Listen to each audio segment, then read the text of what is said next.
world's crumbling down and down and down.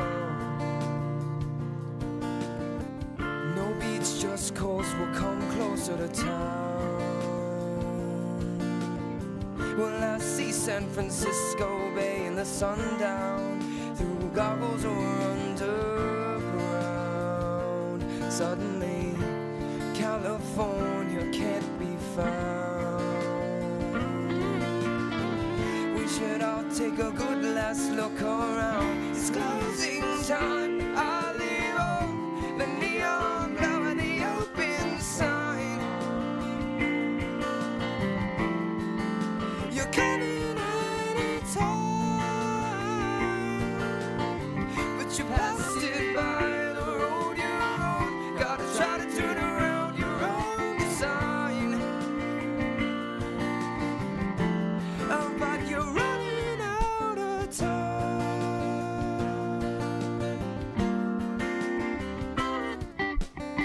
How long do you think we'll stumble around and drown, saying the structure of the world was faulty found? For what it's worth, the earth is round. Ain't got no good news to say, so say nothing at all, at all, at all. How long till the third tallest tower falls?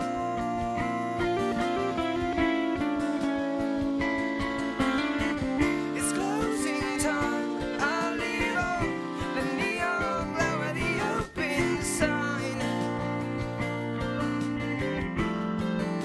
You're coming anytime,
try. I don't want you to lie. I want your love is all I want for my life. To have love is all I want for my life. To have love is all. To have love is all I want for my life. To have love is all. You should say anything I can do for you. Should say anything I can do for you. Should say anything I can do for your love. 'Cause for love you're gonna need two roads and crossed. I don't know if I'm lost. I suppose that it's possible. You help me find God, I'm exhausted. Had it, I lost it. No matter the cost, just watch you walk on by. Could you say it if I should even give it a try? I don't want you to lie. I want your love is all I want for my life. To have love is all I want for my life. To have love is all. So I want for my life to have love is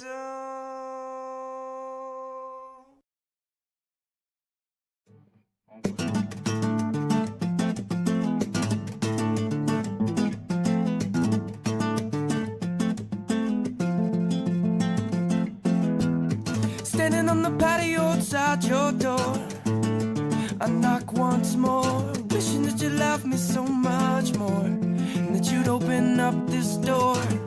Baby, if you could somehow see the simple man I could be, I think you love my love, my love. And if you want it, then it's yours.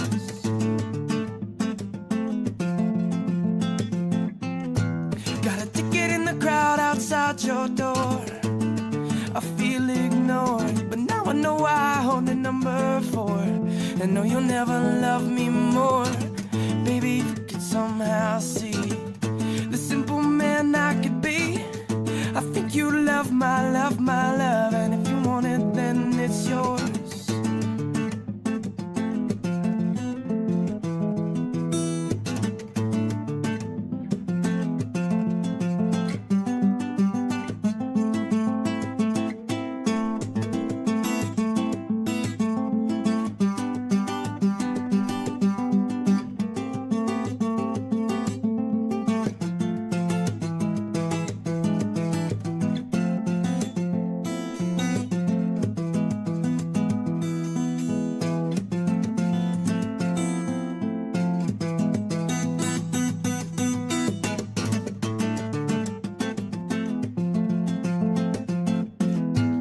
Hanging on the handle on your door, never felt less like a man before.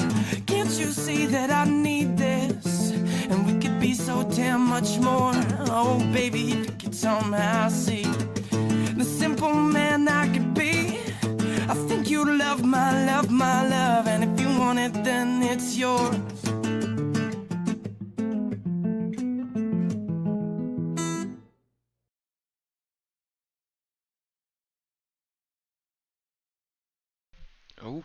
Okay, we got a different setup today.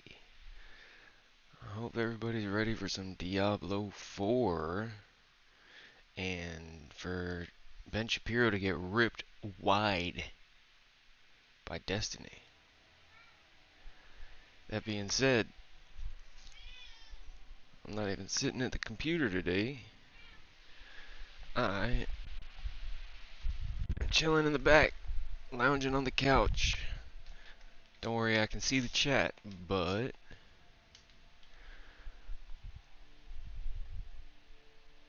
here I am.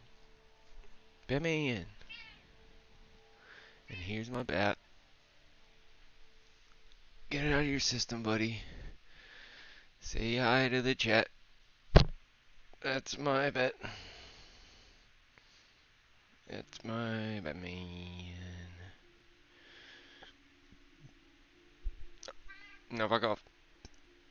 Nope. Be cool, bitch. Alright, so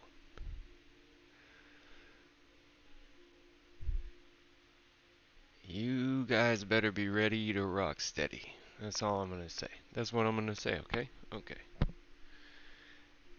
And when we get there, you better be ready to rock steady. When we get rock steady.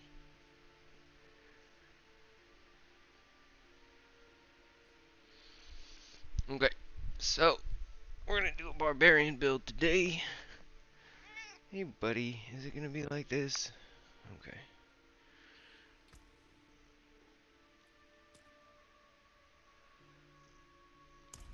Hey buddy.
Alright, I guess that's gonna. Oh, fuck. Come on, man.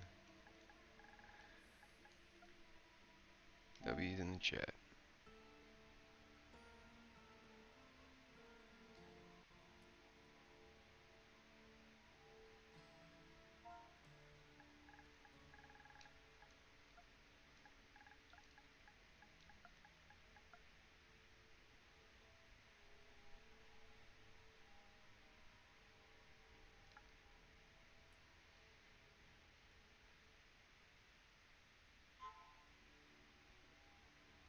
What the fuck, man?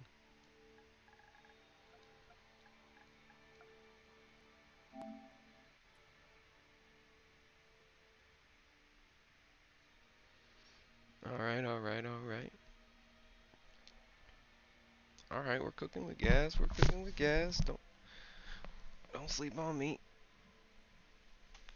Oh shit. Hold on. We gotta fix this shit.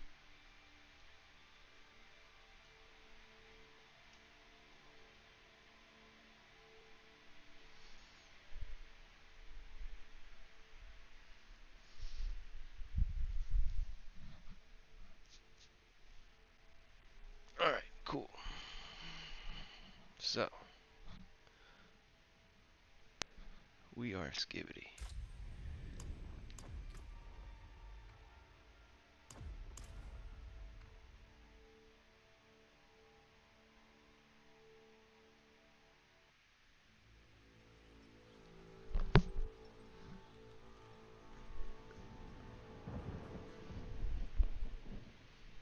Only because Welcome, World Tier wanderer. 1 is for pussies. I sense that recent events have brought you to me.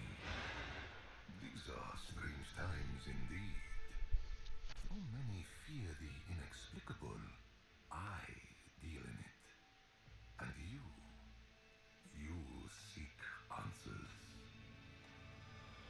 This will lead you to the knowledge you desire. Legends state this rune is the missing piece of an arcane construct. A mighty weapon capable of harnessing ancient power for the one strong enough to control it. But be warned, for the construct is buried deep beneath Kyrgyzstan in the ancient vaults of Zoltan. Oh, we got Zoltan Cool back. Untouched for centuries, they are protected by deadly traps of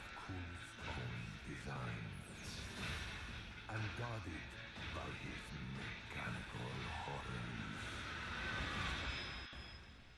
But the architect Sultan Kul overestimated his cleverness. In his hubris, the mage abandoned his work, leaving darker forces free to corrupt his machinations and claim the vault's power for themselves. The answers await you in the depths. Take the rune, if you dare.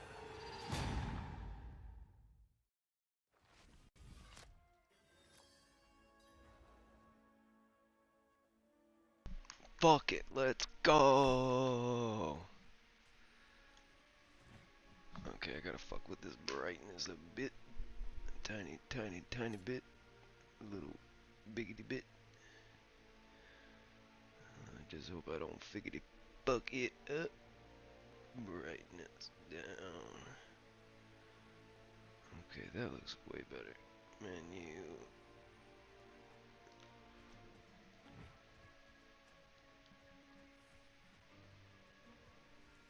Keep moving, traveler.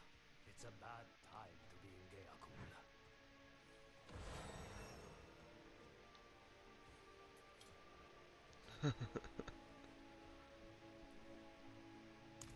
Possession. Demon thought. You see those people? They listen to the old man's stories. The Okay, that's gonna have to change.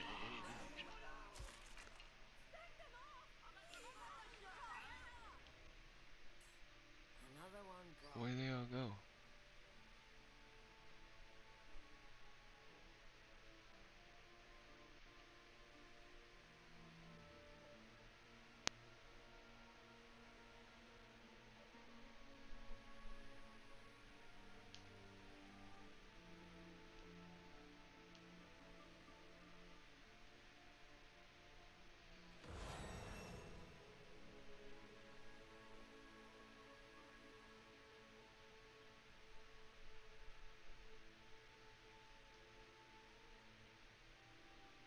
Okay. Alright, I fucks with it. Let's do this. And can you hear me in the back? Happen with Iran. There has to be some diplomatic bilateral communication there. No, what has to happen is the containment of Iran. History moves in one direction, right? Why? Because of time? Communism, Nazism, all of that was a Because of regression time? from what was happening at, for example, the beginning of the 19th century and the 20th century. In what way? Do you think that today Donald Trump knows that he lost the election? Absolutely. So I don't. This is one of the areas where when we get into this, I don't understand if there's like brain breaking happening or what's going on. I don't know what world we can ever live in where we say that Trump is less divisive for the country than Biden. Joe Biden literally used the Occupational Safety and Hazard Literally. Administration to try to cram down vaccinations on Literally, 80 okay? million Americans. Literally. That's insane. What about supercalifragilistic? And then you're What about pneumothromicroscopic or the science terms. Yeah, exactly. Or what about the 7,000 letter thing that's from part of biochemistry? I got my education in the Soviet Union, so we just did math. I didn't learn any of this. That's why you're a useful person. Does body count matter? The fuck? The following is a debate debate between between Ben Ben Shapiro Shapiro and and Destiny. Destiny, each arguably representing the right and the left of American politics, respectively. They are two of the most influential and skilled political debaters in the world. This debate has been a long time coming, for many years. It's about 2.5 hours, and we could have easily gone for many more, and I'm sure we will. It is only round one. This is the Lex Friedman Podcast. To support it, please check out our sponsors in the description. Benny. And now, dear friends, here's Ben Shapiro and And Destiny. Destiny. Ben, you're conservative. Destiny, you're a liberal. Can you each describe what key values underpin your philosophy on politics and maybe life in the context of this left-right political spectrum? You want to go first? Yeah. So I think that we have a huge country full of a lot of people, a lot of individual talents, capabilities. And I think that the goal of government, broadly speaking, should be to try to ensure that everybody's able to achieve as much as possible. So, on a liberal level, that usually means some people might need a little bit of a boost when it comes to things like education. They might need a little bit of a boost when it comes to providing certain necessities like housing or food or clothing. But broadly speaking, I mean, I'm still a liberal, not a communist or a socialist. I don't believe in the, total command economy, total communist takeover of all of the, economy. But I think that broadly speaking, the government should kind of like kick in and help people when they need it. And that government can and should be big. Not necessarily. I noticed that when liberals talk about government, or especially taxes, it seems like they talk about it for taxes' sake or bigness sake. So people talk about taxes sometimes as like a punishment, like tax the rich. I think taxing the rich is fine insofar as it funds the programs that we want to fund. But Democrats have a really big problem demonizing success or wealth, and I don't think that's a bad thing. I don't think it's a bad thing to be wealthy, to be a billionaire or whatever, as long as we're funding what we need to fund. Ben, what do you think it means to be a conservative? What's the philosophy that underlies your political view? So first of all, I'm glad that Destiny, you're already coming out as a Republican. That's exciting. We hold a lot in common in terms of, the basic idea that people ought to have as much opportunity as possible, and also insofar as the government should do the minimum amount necessary to interfere in people's lives in order to pursue certain functions, particularly at the local level. So a lot of governmental discussions on a pragmatic level end up being discussions about where government ought to be involved, but also at what level government ought to be involved. And I have an incredibly subsidiary view of government. I think that, local governments, because you have higher levels of homogeneity and consent, are capable of doing more things. And as you abstract up the chain, it becomes more and more impractical and more divisive to do more things. In my view, government is basically there to preserve certain key liberties. Those key liberties pre-exist the government insofar as they are more important than what priorities the government has. The job of government is to maintain, for example, national defense, protection of property rights, protection of religious freedom. Right? These are the key focuses of government as generally expressed in the Bill of Rights and the Constitution.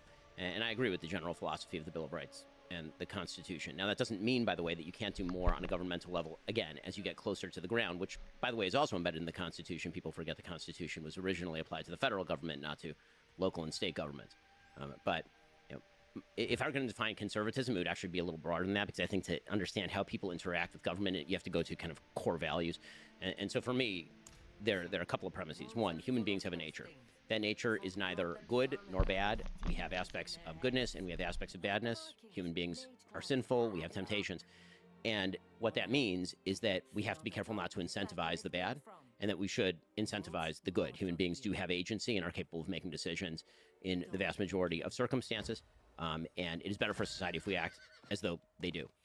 Second, the basic idea of human nature, there is an idea, in my view, that all human beings have equal value before the law.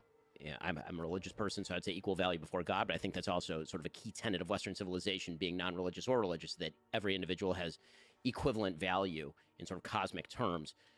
But that does not necessarily mean that every person is equally equipped to do everything equally well. And so it is not the job of government to rectify every imbalance of life. The quest for cosmic justice, as Thomas Sowell suggests, is something that government is generally incapable of doing, and more often than not botches and makes things worse. So those are a few key tenets, and that tends to materialize in a variety of ways. The easiest way to sum that up would the traditional kind of three legs of the conservative stool, sure although now obviously there's a very fragmented conservative movement in the United States, would be a socially conservative view in which family is the chief institution of society, like the little platoons of society, as Edmund Burke suggested, in which free market and property rights are extraordinarily valuable and necessary, because every individual has the ability to be creative with their property and to freely alienate that property. And finally, I tend toward a hawkish foreign policy that suggests that the world is not filled with wonderful people who all agree with us and think like us. And those people will pursue adversarial interests if we do not protect our own interests. Can I ask you a question on that? Yeah, sure. I'm excited for this conversation because I consider you to be really intelligent. But I feel like sometimes there are ways that conservatives talk about certain issues that seem to defy logic and reasoning. So here, and I'm sure you feel the same way about well, I feel the same way about progressives, but even some liberals for sure. Before I ask this question, it's going to relate to education. We can agree, broadly speaking, that statistics are real and that not everybody could do everything. So for a grounded example, my life was pretty bad. I got into streaming and I turned my life around, and that was really cool, but I can't expect everybody to do what I did, right? Like everybody being able to join the NBA or to be like a streamer. Well, of course, everybody has different qualities, sure. Okay. So I used to be a lot more libertarian when I was 21, and one of the things that dramatically changed kind of my view on government manipulation of things in the, I guess, in society came when it came time to deal with my son and the school that he went to. And one of the things that I noticed was when it came time to send my son to school, I could either do private education or I could do public. Personally, I did 12 years of Catholic private education. However, the public schools in Nebraska, depending on where you live, were very, very, very good. And I opted for a certain district. I bought a house there. I moved there. And then my son was able to go to those schools. And he's been going through those schools. And the difference of availability of like technology, like these kids are taking home iPads in like first grade. They've got like huge computer labs and everything. Do you think that there is some type of, I don't want to say injustice or unfairness, because I'm not even looking at it that way, just pragmatically, that there might be children that are in certain schools that if they just had better funding or more access to technologies or things available to them, that those kids would become more productive members of society. That with like a little bit of a help, they could actually achieve more and do better for all of society. So I think that on the list of priorities when it comes to education, the availability of technology is actually fairly low on the list of priorities. Sure, the Meaning two that things I've heard are food availability and I think air conditioning, I think are the two biggest ones that I heard, but sure. Well, I mean, the biggest thing in terms of education itself, not just the physical facilities that we're talking about, would actually be two-parent family households. Sure.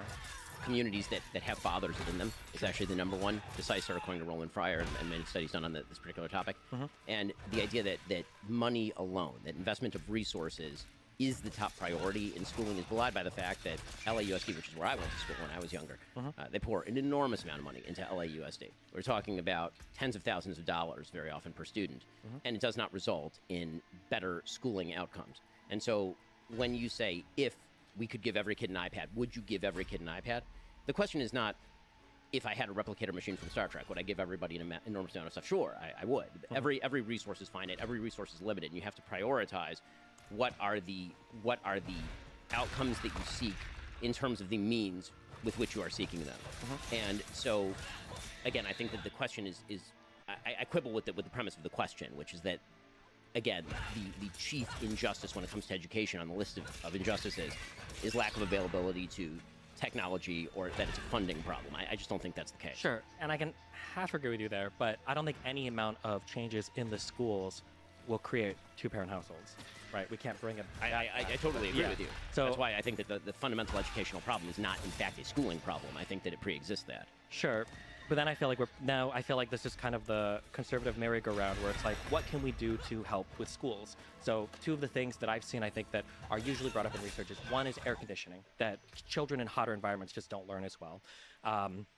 And then the second one is access to food. So like kids that are given like a breakfast or a lunch that's provided at school, like increases educational outcomes. Now I agree that neither of these things might be determinative in like, well, 20% of kids were graduating and now 80% of kids are graduating, or these kids are all going, from with their GEDs into the workforce and now these kids are all suddenly becoming engineers. But in terms of where we can help, do you think there should be like some minimum threshold or minimum baseline of like, at the very least, every school should have a non-leaky gym, or every school should have, if children can't afford lunch or breakfast, like some sort of food provided, or every school should have these like baseline things? So again, I'm going to quibble with the premise of the question because I think that when it comes to, for example, food insecurity, school food programs, again, you can always pour money into any program and at the margins create change. I mean, there's no doubt that pouring money onto anything will create change in a marginal way. The question is, how large is the margin and how big is the movement? Right. So the delta is what I'm looking at, and so I think that you're starting at a second order question, which is, what if we ignore what I would think are the big primary questions of education, namely family structure, value of education at home, how much you have parents who are capable or willing to help with homework, what are the incentive structures we can set up for a society that actually facilitate that, how local communities take ownership of their schools is a big one, right? All of these issues we're ignoring in favor of, say, air conditioning or lunch programs. And so in a vacuum, if you say air conditioning and lunch programs, sounds great in a vacuum. In terms of prioritization of values and cost structure, are those the things that I think are going to move the needle in a major way in terms of public policy? I do not. And in fact, I think that many of them end up being disproportionate wastes of money. I mean, I've talked before, pretty controversially, about the fact that an enormous amount of school lunch programs are thrown out. Like, an enormous amount of that food ends up in the garbage can. Is there a better way to do that? If there is a better way to do it, then I'm perfectly willing to hear about that better way to do it. But it seems to me that one of the big flaws in the way that many people of the left approach government is, what if we hit every gnat with a hammer? And my question is, what if the gnat isn't even the problem? What if there's a much bigger substructure problem that needs to be solved in order to, if you're shifting deck chairs on the Titanic, sure, you can make the Titanic slightly more balanced because the deck chairs are slightly better oriented. But the real question is the water that's gaping into the Titanic, right? Yeah, and I agree with you 100%. Gaping? But again, I feel like we're on the conservative merry-go-round then of never wanting to address Water it. that's gaping I into can the give you 10 Titanic. ways. Well, sure, but so like here would be the merry-go-round. I would say that like The there's a gaping minimum funding for hole schools in that the help children. Titanic. And then we go, well, the thing that would help them the most is taking two-parent on households. water? Okay, well, two-parent households Like, actually what are we aren't a talking problem. about here? The issue is access to things like birth control, so people don't have children early on. And it's like, but the issue isn't actually birth control. The issue is actually you need a certain amount of money to move out early and to get married and then to have a two-parent household. So it's actually like economic opportunity. No. Well, it's not. No, just two-parent household. Yeah, That's but it. like, what are the precursors? Don't fuck people for- before you're married and have babies. Sure. Done. That's great. We can say that and try to fight against, however many hundreds of thousands of years of human evolution. But people will have sex and people will make babies. And then they used to get married.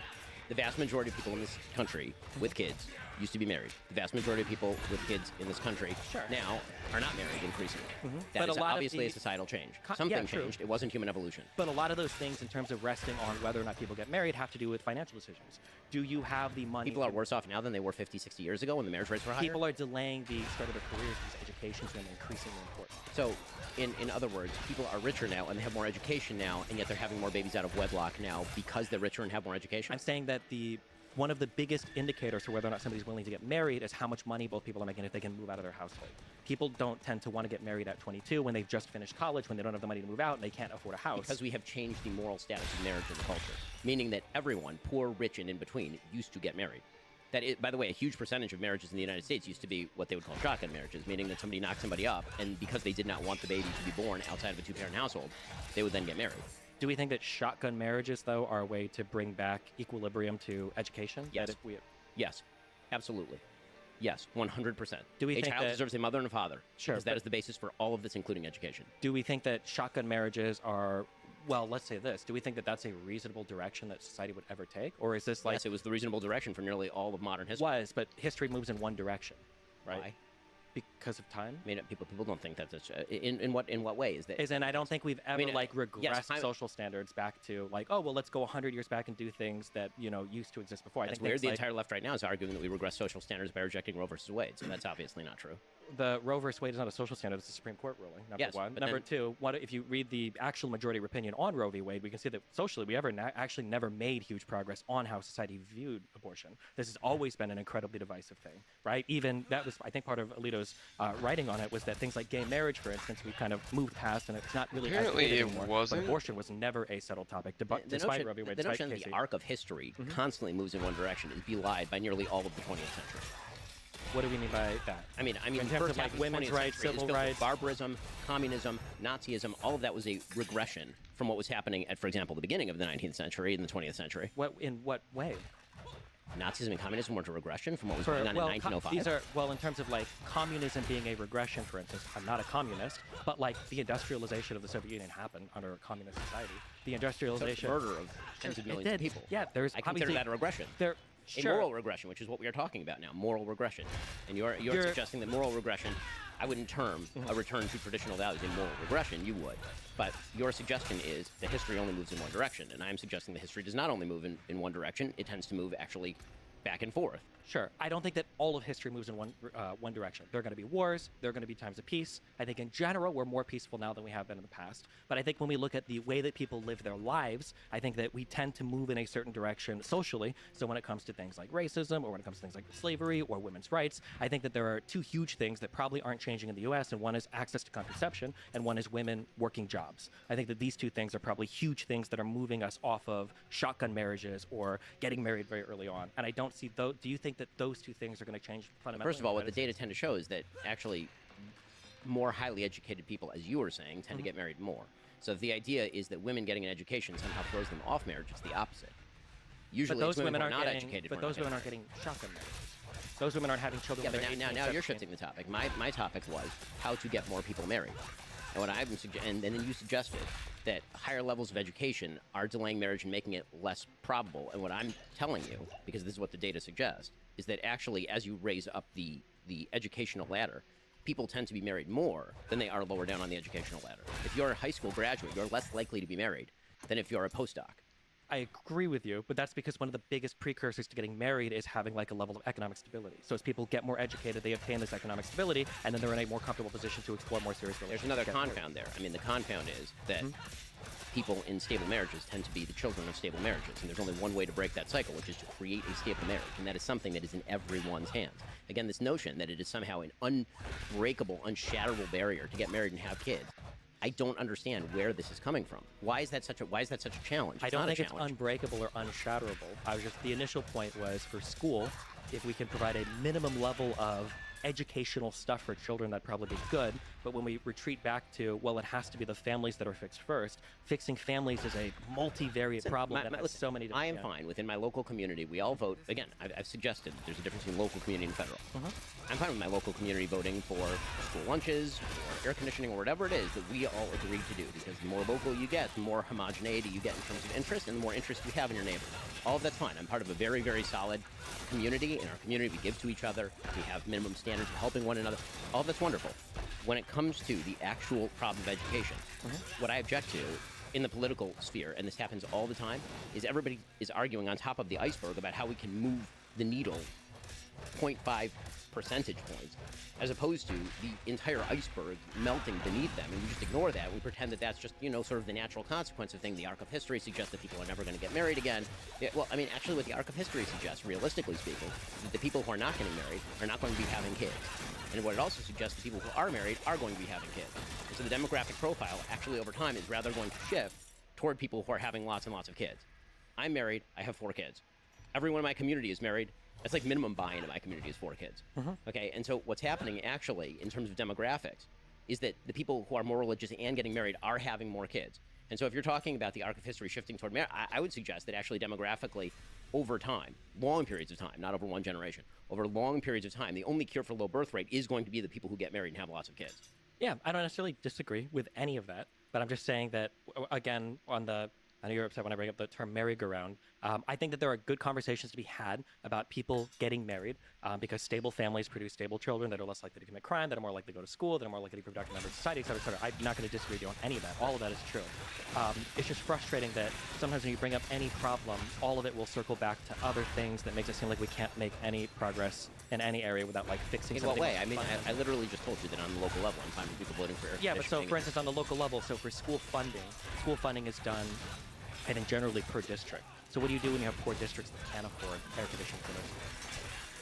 I mean, the idea there would be that presumably if the society, meaning the state, and I generally don't mean the federal state, I mean like the state of California, for example, decides that everybody ought to have air conditioning, people will vote for air conditioning, and that's perfectly legal. And I don't think there's anything morally objectionable about that per se. I also don't think that that's going to heal anything remotely like the central problem. And I think that what tends to happen in terms of government is people love arguing about the problems that can be solved by opening a wallet, and nobody likes to solve a problem by, closing their sex life to one person, for example, or having kids within a stable religious community. Like the things that actually build society. I'm fine with arguing about each of these policies, and whether we apply them or not is a matter generally of pragmatism, not morality. It's a matter of incentive structures, not per se morality. Because incentive structures do have moral underpinnings. There's such a thing as, for example, if you're going to use a welfare program, you have to decide how effective it is, to what crowd it applies, where the cutoffs are. Does it disincentivize work? Does it not? Yeah. All of these are pragmatic concerns. But on a moral level, the generalized objection that I have to people on the left side of the aisle is that they like to focus. In these conversations, very often it feels as though it's a conversation with people who are drunk searching under the lamp for their keys. The problems they want to look at are the problems that are solvable by government. and then all the problems they don't want to look at, which are the actual giant monsters lurking in the dark and not particularly solvable by government, are the ones they want to ignore and assume are just the natural state of things. And I don't think that's correct at all. And I 1,000,000,000% agree. And then obviously my criticism for the conservative side is the exact opposite, where there are parts where government could remedy some issues. For instance, children having sex with each other, producing other children out of wedlock. Like, sometimes having after-school programs is nice to prevent that. Like, I didn't have time for these things when I was in school. I was doing football practice. I was doing cross-country practice. I went in early for a band, I agree with you that sometimes people only focus on one end of the problem. I hate to be that guy, but as somebody that, have you ever watched The Wire? Sure. I'm not going to cite The Wire as a real-life example, but, like, obviously, there's only so much you can do in a school when the children coming in are so beyond destroyed because of the family life and everything prior to them even getting to school that day. So I agree. Government is not, like, the solution to broken families. That would never be the case. And it's actually not the solution to education, depending on the kind of solutions that you're talking about. Some solutions, yes. Some solutions, no. Yeah. So the only thing I'm looking at is, as I said earlier, just like these minimum threshold things where it's like, where can government make? Because you mentioned marginal, which I think is a really good way to look at things. There's marginal costs and marginal utility to things where the first $1,000 per student you spend might give you a huge return, but the extra $20,000 after. Again, is just I a think waste these are all of money. pragmatic discussions. Sure, of and course. Okay. actually, this is what we used to hash out in legislatures before they turned into platforms for people grandstanding. But yes. Sure. Okay. Yeah. As we descend from the heavens of philosophical discussion of conservatism and liberalism, let's go to the pragmatic muck of politics. Trump versus Biden. Between the two of them, who was in their first term the better president? And thus, who should win if the two of them are, in fact, our choices, should win a second term in 2024? Ben? Sure. So, in terms of actual job performance, you have to separate it into a few categories. In terms of actual performance in foreign policy, I think Trump's foreign policy record is significantly better than Biden's, the world being on fire right now being a fairly good example of that. And we can get into each aspect of the world being on fire and where the incentive structures came from and how all of that happened in a moment. When it comes to the economy, I think that Trump's economic record was better than Biden's. Doesn't mean he didn't overspend. He did. He wildly overspent. But he also had a very solid record of job creation. A huge percentage of the gains in the economy went to people on the lower end of the economic spectrum. Actually, the gross income to the average American rose about $6,000 during his term. The unemployment rates were very, very low before COVID. I think that you almost have to separate the Trump administration into sort of before COVID and during COVID, because COVID obviously is a sort of a black swan event, the most signal change in politics in our lifetime. And so, governance during COVID is almost its own category, which we can discuss. But, in terms of foreign policy, in terms of domestic policy, I think that Trump was significantly better than Biden has been. And that's on the upside for Trump. On the downside for Biden, obviously you're talking 40-year highs in inflation. You're talking about savings being eaten away. You're talking about everything being 20 to 30% more expensive. You're talking about massive increases to the deficit, even at a rate that was unknown under Trump. The deficit under Trump raised by about a little under $1 trillion every year up until 2020. Again, 2020 was COVID year, so everybody decided that we were going to fire hose money at things. But then Joe Biden continued to fire hose money at things in 21, 22, and 23. That obviously is, in my opinion, bad economic policy. And then you get to the rhetoric, and you get to the stuff that Donald Trump says. And as I've said before, my view is that on Donald Trump's epitaph, on his gravestone, it will say Donald Trump. He said a lot of shit.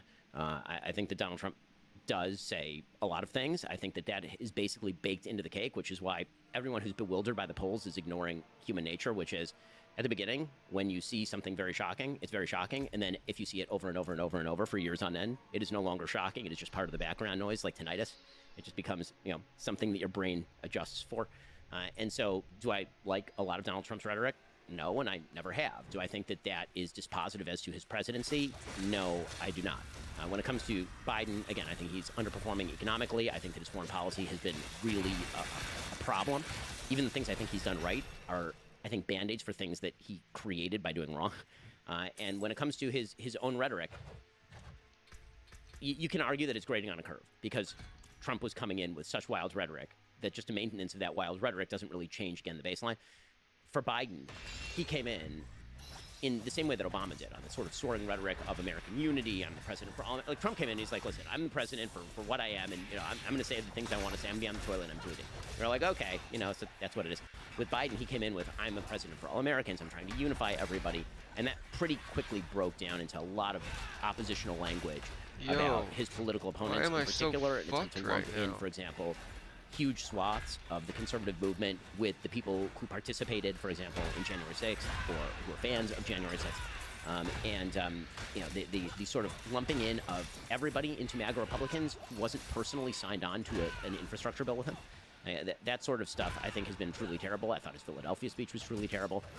And again, I think that you do have the problem of he is no longer capable of, certainly rhetorically, unifying the country when every speech from him feels like watching Nick Wallenda walk across a volcano on a tightrope. Fuck that I mean, shit. It really is like you're just sort of waiting for him to fall. I mean, it's sad to say. I mean, the other day he was speaking for what was, in effect, his campaign kickoff, and this is in Valley Forge, and Jill rushed up there, like as soon as he was done. Jill rushed up there. She'd been shot out the cannon to come and try and guide him away so he didn't become the Shane Gillis Roomba. And that's not really, let's put it this way: it does not quiet the soul to watch Joe Biden rhetorically. Again, that's a different problem than Trump's problem, but that's my analysis. This is one of the areas where when we get into this, I don't understand if there's like brain breaking happening or what's going on. I don't know what world we can ever live in where we say that Trump is less divisive for the country than Biden. I think it is so patently obvious. Trump is so divisive. Like, not only does Trump make an enemy out of every person in the opposition party, he makes an enemy out of his own party and every single person around him. Like, we all watched him bully, Jeff Sessions. We all watched him bully his own party on Twitter. We all watched, like, all of these people walk away from him. Even recently, I think the Secretary of Defense Esper and John Kelly, the chief of staff, were, saying, I think Trump is a threat to democracy. You've got all of his prior people that were around him, some of his closest allies. You've got Bill Barr that won't co-sign a single thing that he says. You've got all these people that he used to work with that all say Trump is a horrible, evil person. He is ineffective as a leader. He doesn't accomplish anything, and he didn't. To say that Biden has failed at bipartisanship when, we've gotten the CHIPS Act, we've gotten the IRA, we've gotten the ARP, we've gotten the bipartisan infrastructure bill, when we've gotten like all this major legislation that is working in this historically divided Congress, as opposed to Trump that got us tax cuts and deficit spending. I don't understand where we ever are in this world where Biden is somehow more divisive than Trump. Even the speeches that Dennis bringing up, they always bring up. I remember that one. I think we might have even done it on our episode, though. The one speech that Biden gave, where at one point the background is red, and the Philly speech I referenced. Yeah, and they're like, "Oh my God, it's over. This is the end." And then meanwhile, you got Donald Trump, coming into office saying things like, "If you burn the flag, you should have your citizenship revoked," or talking about MSDNC, that I'm going to investigate every single one of these media organizations for corruptness. I'm going to open the libel and defamation laws, and I'm going to take all of these guys to court. You've got this weird Project 2025 stuff where. Is it John Paschal, I think, is talking about, we're gonna investigate all of these people, and we're gonna try to throw crimes at all these people. Trump is like the most divisive president I think we've ever had at least in my lifetime of being an American citizen. And the rhetoric from him is just, it's on a whole other level in terms of the demonization of political opponents. I mean, this is a guy that's known for giving his political opponents bad nicknames, right? Like, that's what Trump does. It's funny, but even as a resident of Florida, if Florida had another natural disaster, do you think Trump would withhold aid? Because you had, I think that was one of the few nice things that DeSantis actually said about Biden, was that, like, hey, listen, when the buildings collapsed in, I think that was in Miami Beach, that, for the hurricane stuff, that Biden was there. He was saying, if you guys need aid, however many billions, you can have it. Meanwhile, Trump, I think, was threatening to withhold federal funding from blue states that wouldn't, I think it had to do with the National Guard stuff, the deployment of the National Guard, that they weren't doing enough for the riots, and Trump was threatening to withhold aid from some of these blue states. Trump is literally the most divisive person in the world. I don't see how on any metric he is ever succeeding in the divisive category. In terms of the economy, I do think it's funny that Republicans are very keen to say that, we can't really grade Trump, post-COVID, because obviously COVID messed everything up, which is fair, but pre-COVID, what did Trump do? Yeah, he did deficit spending, tax cuts. He presided over historic low interest rates and an economy that was already blazing past the final years of Obama. We were posting all-time highs in all the stock markets in 2013 onwards. Unemployment rates were falling. Now under Biden, unemployment rates are even lower than they were under Trump. But it sucks that for Trump we can say, well, we can't really hold him accountable for 2020. That was COVID. Well, all we have for Biden is post-COVID. We don't have any pre-COVID Biden, economy. And it was the same thing for Obama too, coming in right after the housing collapse as well.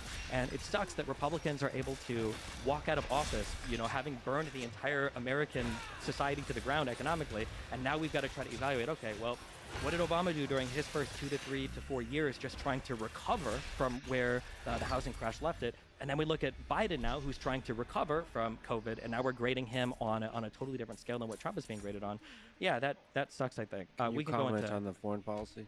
On the foreign policy, I'm going to be honest, I am very liberal. I'm very not progressive. I'll probably come off as more hawkish than others because I'm not a big fan of this, which also, if Ben agrees, I think people like Trump are going to be the most dovish isolationist people ever. They don't want to do anything internationally. They just want to, protect America, be at home, protect our economy, don't do anything internationally, which is why he was constantly undermining NATO and constantly, attacking all of the European Union and, cheering on the UK for Brexiting away from the EU.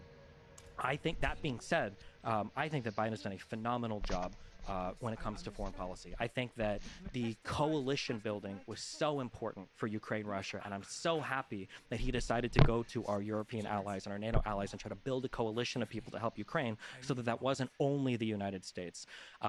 Personally, especially after doing a whole bunch of research, I do tend to side with Israel over Palestine in a lot of the Israeli-Palestinian conflicts. I'm glad that Biden, while remaining a staunch defender of Israel, is trying to rein in some of the more aggressive posturing towards the Palestinians in the Gaza Strip. I'm proud that Biden said, hey, listen, we're going to delay some of these attacks. Hey, listen, we are going to allow humanitarian aid here. Hey, listen, we are going to try to, not kill as many Palestinian people down there, while still, signaling that he would be a staunch supporter of Israel in the conflict, assuming the civilian casualties don't go too high.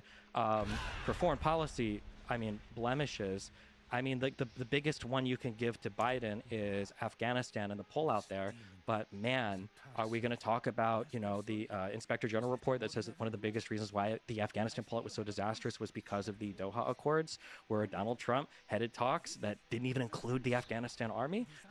These were disasters. When Biden took office, we had 2,500 troops left in Afghanistan. What was the options even afforded to Biden at that point? Obviously, you've got the abandonment of the Kurds in northern Syria, for the Turkish armies to lay waste to.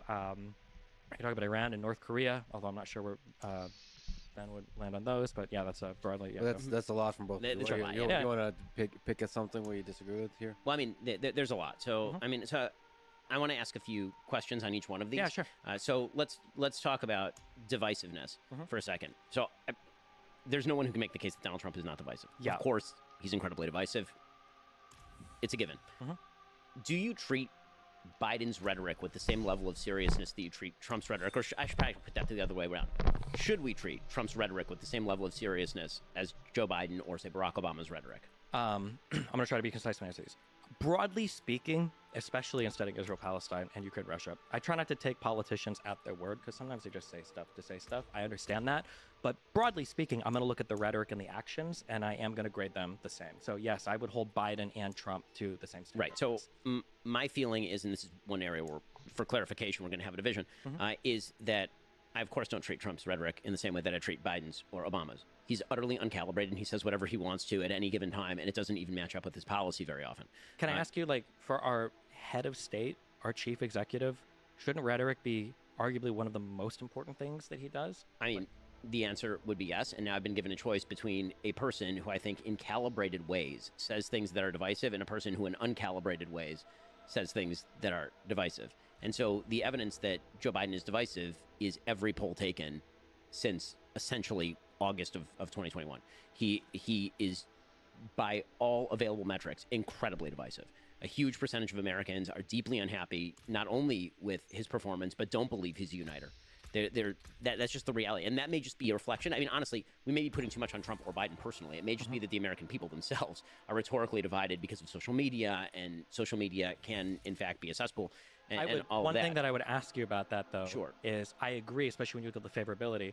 But sometimes when I look at these polls, when you start to disaggregate them by party, I wonder if it's actually, is Biden historically divisive or I'm trying to think of a really polite way to say this. The people that like Trump worship Trump. I don't know. Like one of the most prescient things that Trump could have probably ever said was that I could kill someone on Fifth Street and nobody would hold me accountable. So is it really that Biden is historically divisive, or is it that every single Trump supporter will always say that Trump is great and always say that Biden is bad? The reason I would say that Biden is in fact historically divisive is because Republicans felt much more strongly about Barack Obama than Joe Biden actually. But they didn't feel as strongly about Trump as they did about like Romney or McCain. Right. In what way? I mean, and like, the allegiance to Trump. Oh no, there's certainly more allegiance to Trump than there is to Romney or McCain, largely because Trump won in 2016. But beyond that, the point that I'm making is that if you're looking at the stats in terms of divisiveness, Republicans always find the Democratic president divisive. The question is where the rest of the country is. And right now, there are a lot of Democrats who either don't agree with Biden or find him divisive. There are a lot of independents who find him divisive.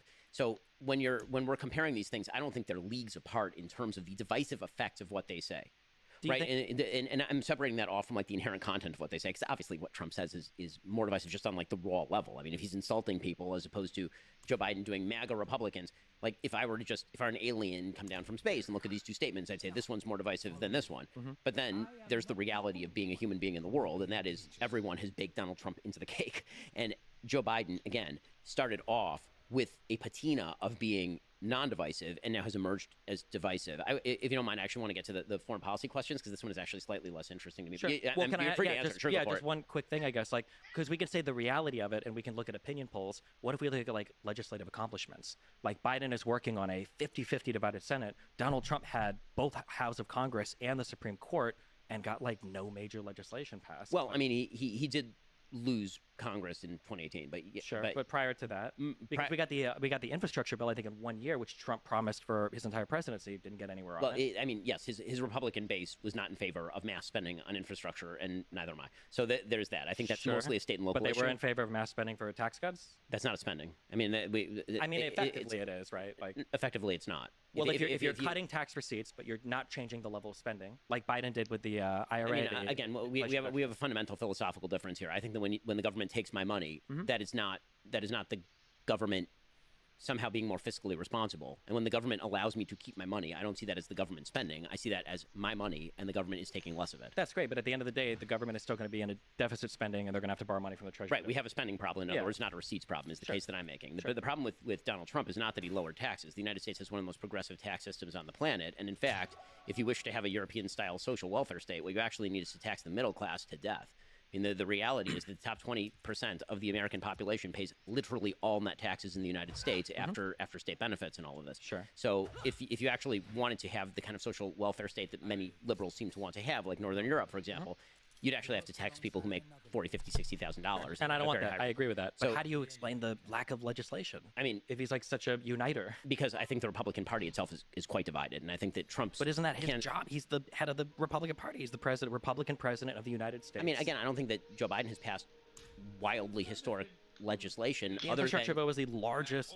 So here's the problem: if you're a Republican, the only bills that you can get consensus on tend to be bills that either that.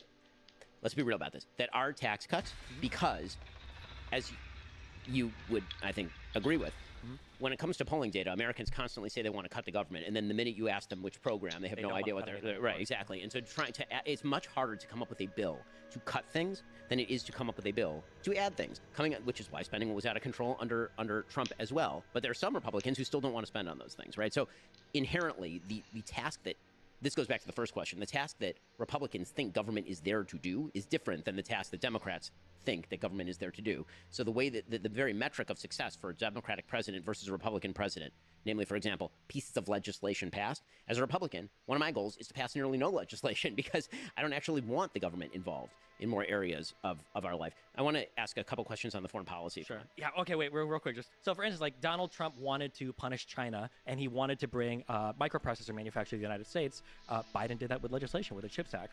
You talk about, like, spending being out of control, and I mean, I can agree with that. I think anybody that looks at the numbers has to agree with that. But why not pass legislation like the Inflation Reduction Act, which is at least, like, spending neutral? Right? Like, why are there not bills where Donald Trump could take... Well, I mean, first of all, I think that whenever the government says something is spending neutral, it rarely materializes that way. That is not going to be a spending neutral bill. Sure, but there's a difference between, like, at least they say it's spending neutral versus this is a $500 billion bill over, like, 10 years. I mean, right?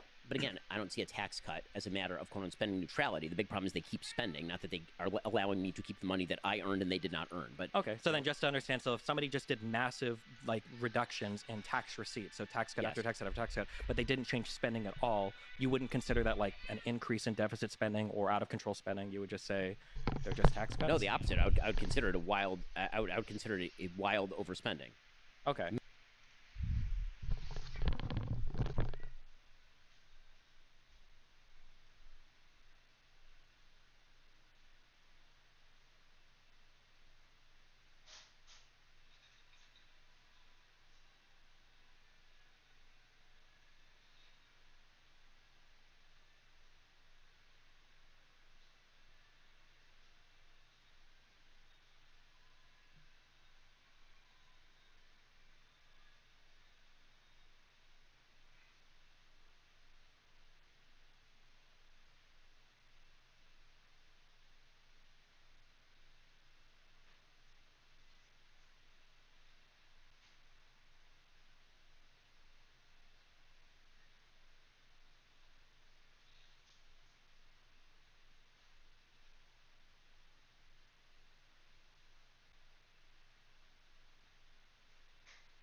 Alright, boys, now we're cooking with gas. Let's go.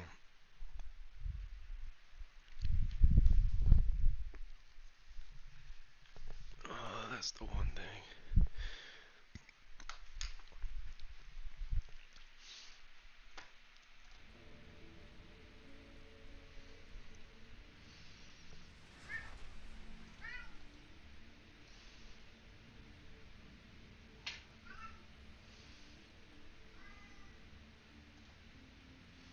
Batman, chill the fuck out.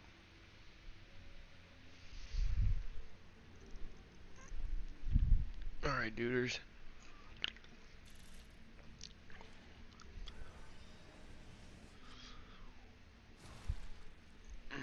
Fuck. Pill stuck in my fucking throat.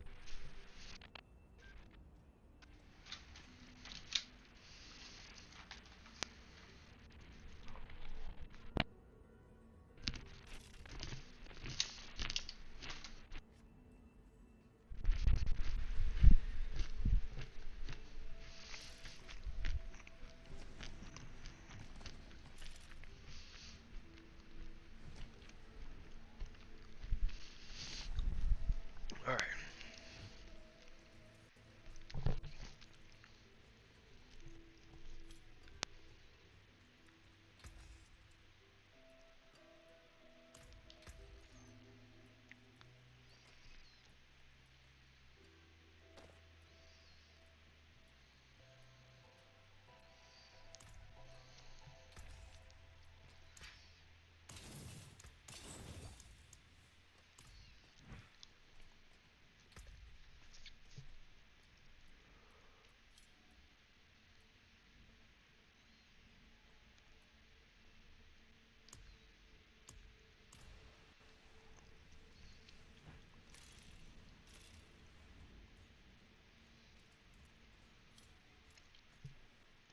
Yes, well, Boson has yet to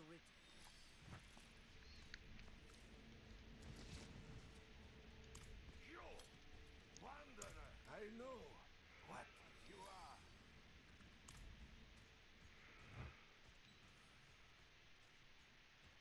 Father Inarius, sacrifice the new militia recruit.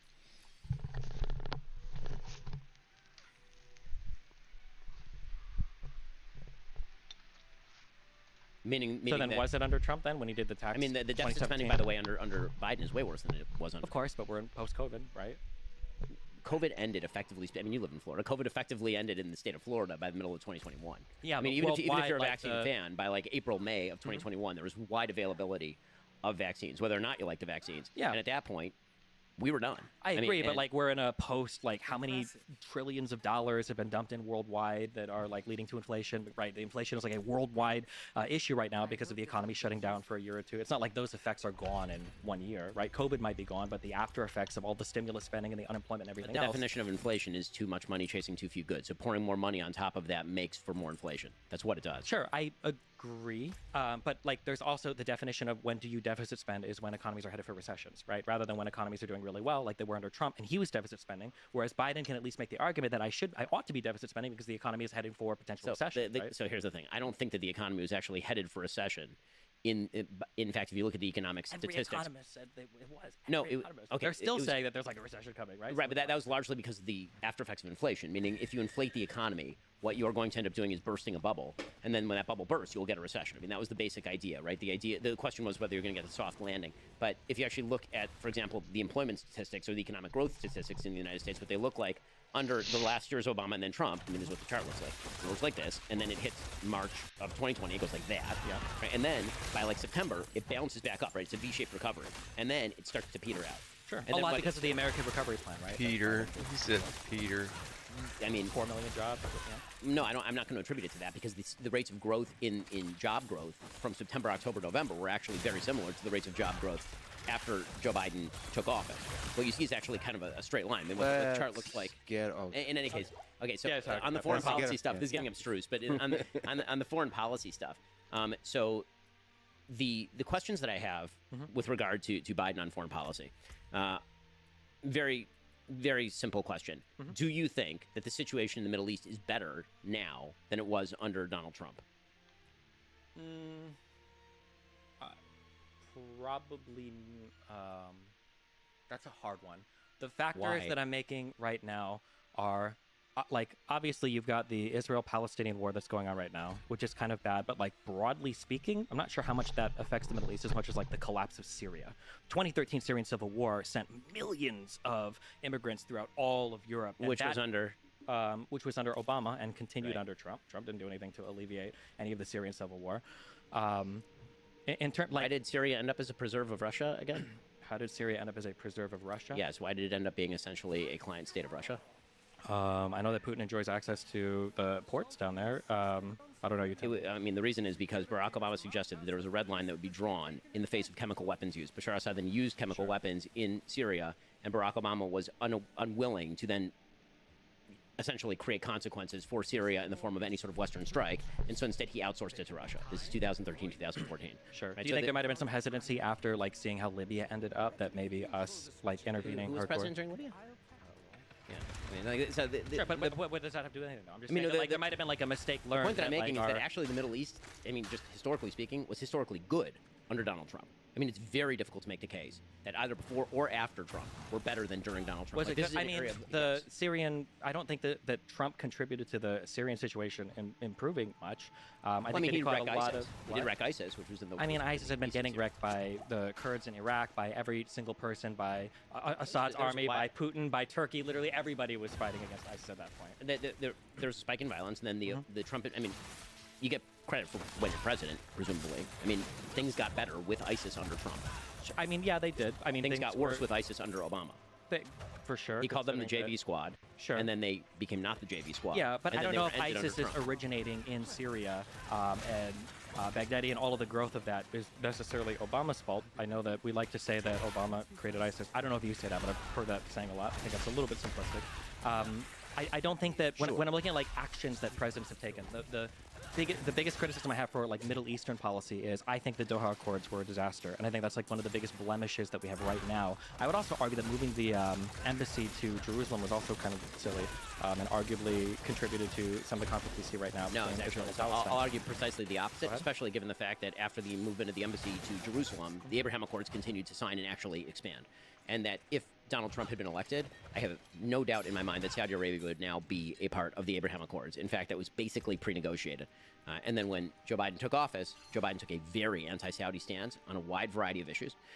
The biggest single effect in the Middle East of Joe Biden's presidency, and again, I agree with you that not every foreign policy issue can be laid at the hands of a president. Joe Biden's main approach to the Middle East was very similar to the Obama approach, which is why the Middle East was chaotic under Obama and chaotic under Biden. And that was to alienate allies like Saudi Arabia and Israel, and instead to try to make common cause or cut deals with Iran. What that did is incentivize terrorism from Iran. What we're watching in the Middle East is Iran attempting to use every one of its terror proxies in the Middle East, and it was specifically launched in an attempt to avoid what Biden actually was trying to do, which was good, which was, after 2 years of failure with Saudi Arabia, try to bring them into the Abraham Accords, right? That was what was burgeoning at the end of last year.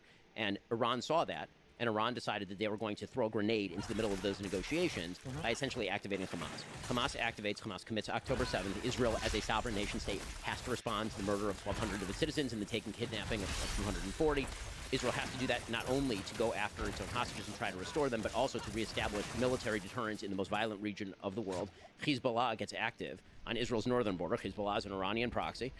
They get active on the northern border. The Is he trying to Houthis in Yemen fucking, get like, active. These are all the only reason all this is happening at the same act time is because cool Iran with is doing his this, right? little- But And not just that, they are threatening global shipping. Sure. If you're talking about the effects of global supply lines, which I totally agree had a major inflationary effect on the economy thanks to COVID.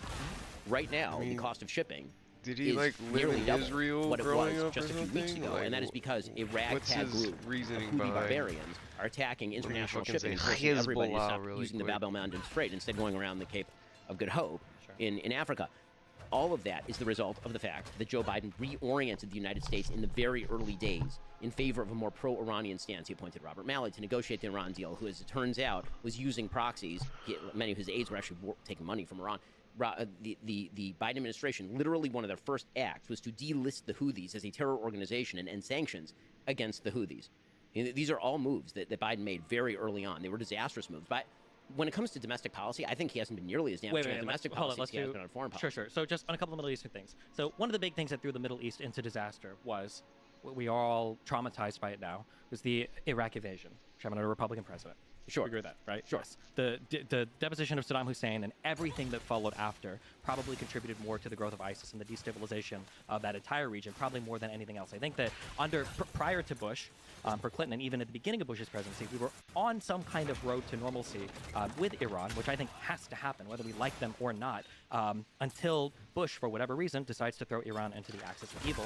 I need some evidence that we were on a road to normalcy with Iran in the 1990s. We do in the wait, what? That we were on a road to normalcy with Iran in the 1990s. My understanding is that, yeah, from the late 90s and prior to the axis of evil labeling of Iran, that there was going to be some path forward to where we could start to normalize relations.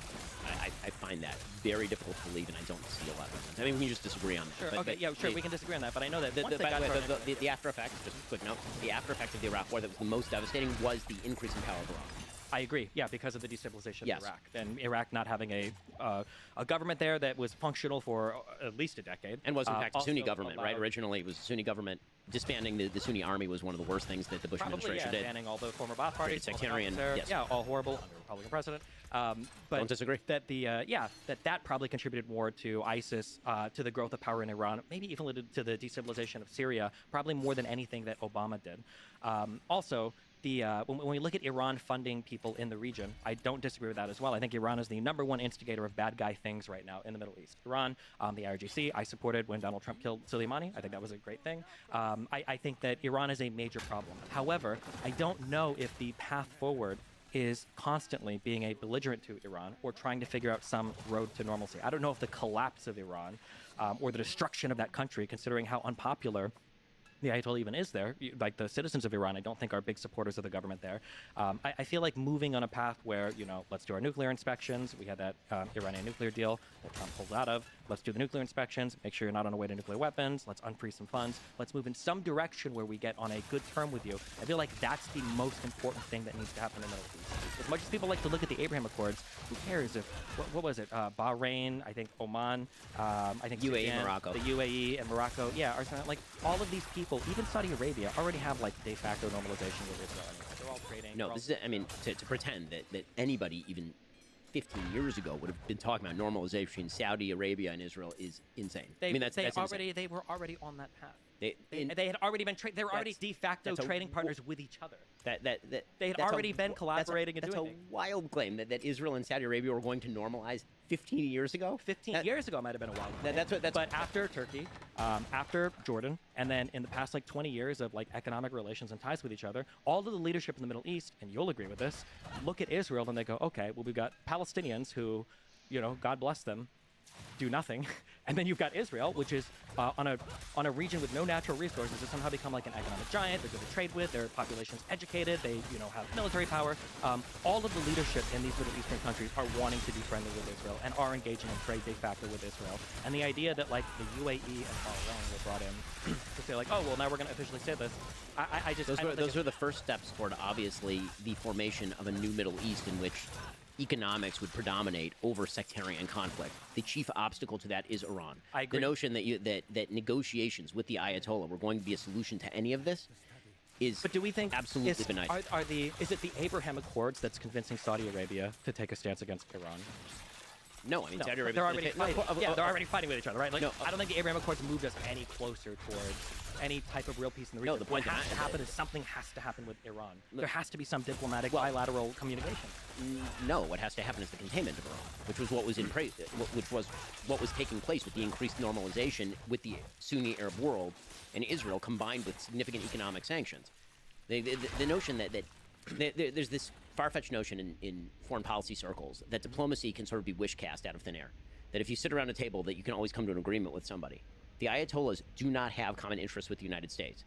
They do not. And this idea that they are willing to take money in exchange for example, some sort of peaceful acquiescence to Israel's existence is obviously untrue. Hasn't that been the case, though? That you've had a region with tons of sectarian violence for a long time, and then finally Turkey was like, you know what, this isn't worth it. The United States paid them a lot of money. They had conversations with Israel, and you know what, the economy, the economic gains. Well, I mean, and the relation. and I mean, same thing with Jordan, same thing with not the getting into whole Turkish Gulf. politics, but Sure, yeah. but the the situation with Turkey was actually quite warm between Israel and Turkey in the 90s when you had the sort of secular Muslim regime in the 90s, but they signed Kemal peace Ataturk in place, and now Erdogan has joined in the fray, and Erdogan is significantly more radical Sure, than what I'm came before. so sorry. If I said Turkey, I meant Egypt. My bad. Yeah, I okay, was so like Egypt, yeah. right, so Like, in terms of like Egypt and Jordan, right, were the first two. you need big here's the thing. You need. Is it possible that you could theoretically come to a deal with Iran only with a new leadership group? Okay, this is true for every peace agreement in the region. You could not. Israel could not have made peace with. Well, they made peace with Egypt, and no. Sadat was the leader for Yom Kippur, right? Did not make peace with Nasser. Right. Sure. The point is that this is a different regime. You need a different regime. This But is I'm one saying of the the same regime that did the part of the Yom Kippur War was the same regime that negotiated peace with Israel. I mean, that's true. It is also true that that is a relationship that could be cultivated specifically because it was Sadat who made clear he was going to come to the table. Have the Iranians ever made clear that they would come to the table over, for example, the existence of the state of Israel? No. I mean, that is not a thing that's going to happen. But I think people probably Literally, felt their the proxy- same. Every single one of their proxy groups, every one of them, not only calls for the destruction of the state of Israel, they also call for the destruction of America. I mean, this is literally the Houthi slogan. They're busy hitting ships, and their slogan is literally Allahu Akbar, death to America, death to the Jews, death to Israel. It doesn't fit on a bumper sticker, but and it's not all that catchy, but that is in fact their slogan. The notion that the regime that propagates that is going to be approached with diplomacy is not only wrong, the problem is that it's easy to say that the stakes of diplomacy are okay, well, so we try to talk, right? Jaw is better than war. Sure. The only problem is that in the Middle East, weakness is taken as a sign that aggression might be an appropriate response. That is how things work in the Middle East. And the fact that that Joe Biden came into office with an orientation toward continuing the Obama policies in Iran has led to conflagrations, these sort of brush fires breaking out everywhere that Iran has borders with Imperious either the West DEG, or Israel appreciate or the both. follow. Any Almost place that's died happening is leading for brush you. fires. Because again, the logic of violence in the Middle East is not quite the logic of violence in other places in the world. By the way, I think the logic of violence in the Middle East is actually closer to what most international politics looks like than we wish that it were. I mean, I think that's part of what's happening in Ukraine as well. So you think which brings for- me, by the way, here's my question about Ukraine. Damn, my shit And almost Well, just real just quick, got and then you can answer this one now. posted. So you think that for Iran, right, a country that has been sanctioned for God knows how many years now, you think that for Iran, just continuing to sanction them and contain them is an effective way, is more effective than trying to engage them in bilateral or multilateral peace talks? Yes, 100%. Okay. And the proof is in the pudding. Before we go to Ukraine, can I ask about Israel?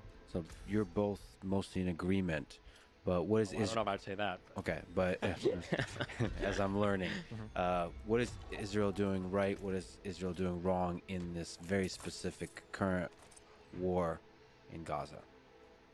I mean, frankly, I think that what Israel's doing wrong is if I were Israel, okay, like, again, America's interests are not coincident with Whoa. Israel's interests. Whoa. If I were an Israeli Hey. leader, I would have swiveled up and out and knocked the bleep out of Hezbollah early. What does Because I that think mean? What does that mean? So I would have, Yoav Gallant, who's the defense minister of Hey, Israel, buddy. was encouraging Netanyahu, who's the You're prime being minister, annoying. and the You're war going cabinet, in the including Benny bedroom. Gantz. So whenever people talk about the Netanyahu government, that's not what's in place right now. There's a unity war government in place that includes the political opposition. The reason I point that out is because there are a lot of people politically who will suggest that That the hasn't actions happened Israel in is a while. currently What the taking are fuck's somehow going the on there? manifestation of a Fucking right-wing government. cat's Israel currently freaking does the not have a fuck out. quote-unquote right-wing government. They have a unity government that includes the opposition. In any case, Yoav Gallant was urging in the very early days of the war that Israel should turn north, and instead of hitting Hamas, they should actually Booty. take the opportunity to knock Hezbollah out, because Hezbollah is significantly more dangerous to the existence just of the say state of Israel than Hezbollah. Hamas. I actually agree Like, with that. why? As far as what Oh, Israel shit. has Well, been doing Do I wrong give you in the the ass actual or the war, crotch on the way back? I mean, on the I way think that- by. again, Tyler from an Durden American reference perspective, there. I think that Israel is doing pretty well. From an Israeli perspective, if I were Israeli, I would actually want Israel to be less loose about sending its soldiers in on the ground level. So Israel's attempting to minimize civilian casualties, and the cost of that has been the highest military death toll that Israel has had since the 1973 Yom Kippur War. I mean, I personally know, through 1 degree of separation, 3 separate people have been killed in Gaza. Intangible And that's Jimmy because they're V, going in thanks for the door to follow. door. It's because they're attempting to minimize civilian casualties, and they're losing a lot of guys in this particular war. the problem that Israel has had, historically speaking, is that Israel got very complacent about its own security situation. They believed the technology was going to somehow correct for the hatred on the other side of the wall. That at the very so our people have to live underground for 2 I'm weeks so at a time sorry, while some Intangible rockets Jimmy fall, but at V, least it's not a war. I know that you read And that the complacence, channel rules. bred what happened on October 7th. So, to me, what Israel did Catch a wrong was band, years bro. and years and years of complacence and belief in an Oslo system that is at root a failure, because you cannot make a peace agreement with people who do not want to make peace with you. So that's what I think Israel is doing wrong. I have a feeling there's going to be wide divergence on this point. I only make the rules. Maybe. In terms of broadly speaking, I generally oppose settlement What's up, expansion. Paulo, It's a thing man? that Israel does incorrectly Shit. that I think is kind of like provocative to at least all the Palestinians in the West Bank, and it probably energizes hatred in the Gaza Strip for them as well. In terms of conducting warfare, the one thing that I always say Fuck to me. everybody, Ouch. especially Americans, is you can't evaluate things from an American perspective. It's very stupid. It happened a lot with Ukraine, where people are like, oh, well, didn't they work with the Nazis? And like, weren't the Soviets the good guys? And it's like, well, in other parts of the world, it's not quite as simple. And I think the same is true for Israel-Palestine, that a lot of Americans will analyze the conflict as just being one between only Israel and Palestine, which it's not. It's a conflict between Israel and then Palestine, Hezbollah, the Houthis, and Iran. Right now it is. I think that however, one area where I'll break with Ben is I think that minimizing civilian casualties and everything is very, very, very important. I think on the Israeli side, I don't think it's important so that the U.S. will stay with them, because I think the U.S. is probably going to stick with Israel as long as they don't do anything crazy. And I don't even think it matters for the international community. It definitely doesn't matter for the UN, because Jesus Christ. However, I think it's really, chilling. really, really important that I think that in the Middle East, broadly speaking, I think that leadership, Yeah, I only wanted it especially to in the be. Gulf, has gotten over. Are you talking the in OBS? Palestinian, Yeah, I only wanted it to issue. be one I think line. that leadership is kind but of like yeah, they I don't didn't. care as much I didn't anymore. see how the I could populations still care quite a bit, and I think that the change main the issue font that size. Israel could I run think they into just is expect you if the to civilian death toll does climb too high, and if they start to hit this, use 40, the 50, corner 60,000 tool. number of civilian casualties, they run like the that risk looks of the okay. civilian populations in the surrounding Middle Eastern I'm not states gonna- becoming I mean, so maybe I should make it, antagonistic like- towards Israel that they start to take steps back towards normalization in the region. So, for instance, I know that Select Bahrain, I think, already pulled out their ambassador Strike to out Israel. writing My guess is system. going Is to be there it's a temporary. color? Can I change I color know on that this shit? on the public speaking side, you've got a lot of people condemning Israel for the attacks, and on the private side, Oh, yeah, you've got color. people telling Israel, please kill all of Hamas because this is untenable and nobody wants to work in this situation. I don't know if this ended up being true or not. I'm guessing it didn't, but I saw on a couple of Twitter accounts it was leaked that potentially Saudi Arabia was considering installing a government in the West Bank that they would run.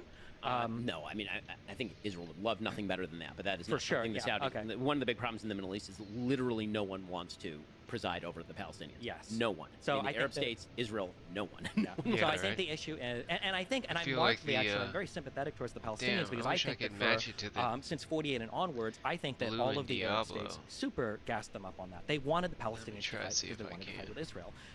However, It as clashes, time has gone bro. on and they've realized that it's kind of a lost cause, states have started to drop out. So you're getting these bilateral peace treaties with Egypt and with Jordan. You're getting oil. multilateral agreements like the Abraham Accords. And now the Palestinians are looking around and like, okay, well, you guys told us to fight all this time, and now the only people that we have supporting us are Iranian proxies. So the Palestinians are in a very weird spot where they've like lost all their support. Yeah, I think that Israel, what I would say to be quote unquote critical of Israel is Israel needs to take strong steps towards peace that probably involves them enduring some undue hardship. So not the October 7th attacks, because Jesus, that's way too much, but other types of attacks that they might have to deal with that might cause some civilians to die that they don't come out over the top with and retaliate I with hear you. if there's ever going to be peace in that region. However, another thing that I've always said is a huge problem between Israel and Palestine is I think that both sides think that if they continue to fight, it will be good for them. But the problem is one side is delusional. I think Israel wants to continue to fight because they Alright, get I'm gonna say that's justifications close for enough. the annexation of It's the the Golan best I can Heights. do. They get justifications I know for it's a little expansions, especially wider. into Area C that okay, I hold on. think they're probably going to try to annex soon. They get justifications for the increased military posturing towards the Gaza Strip and the embargoes. And Israel is right that if the conflict continues, Select really the situation color. only improves Okay. for Israel over time. But the Palestinians also all believe that if they keep fighting, they thought this since 2000 under Arafat, that if they just keep fighting, they'll get better gains too. But that's not the case. Is there a difference between Palestinian citizens and the leadership. Here we Would go. you say That's that? it. I love all people. I love all people around the world. And I think that when we analyze issues, I think that we have to be very honest with what the people on the ground think. And the idea that Hamas is just this one-off thing in the Gaza Strip is not only incorrect with the situation on the ground, it's also incredibly ahistorical. And the idea that like the Palestinians in the West Bank, of which I believe the most recent polling right. shows, I want to say 75 to Booty. 80% support be like the that, October 7th attacks. So what do you think of Palestinians my in general want to fight in violent conflict with Israel. spread? It's not just the position of the government. That's not just people. There's a reason why Abbas doesn't want to do elections in the West Bank, and it's because the Palestinian people really do want to fight with Israel. But to combat that problem is like, you have to get the UN on board. We've got to do an actual addressing of the Palestinian refugee problem, which is handled like a joke right now. Iran has to be brought to the table in terms of negotiations. There has to be huge efforts made to economically revitalize these like Palestinian areas, even though they're one of the highest recipients of aid in the world. You heavy, have to do hard something about the chillin', embargo bro. and the blockade in the Gaza Strip, which isn't just maintained by Israel, it's also maintained by Egypt. You should ask why.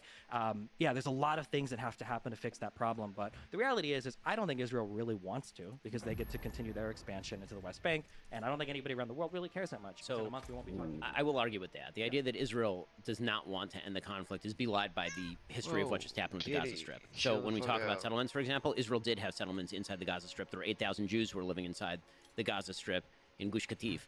Up until 2005, they withdrew all of those people. I mean, took them literally out of their homes.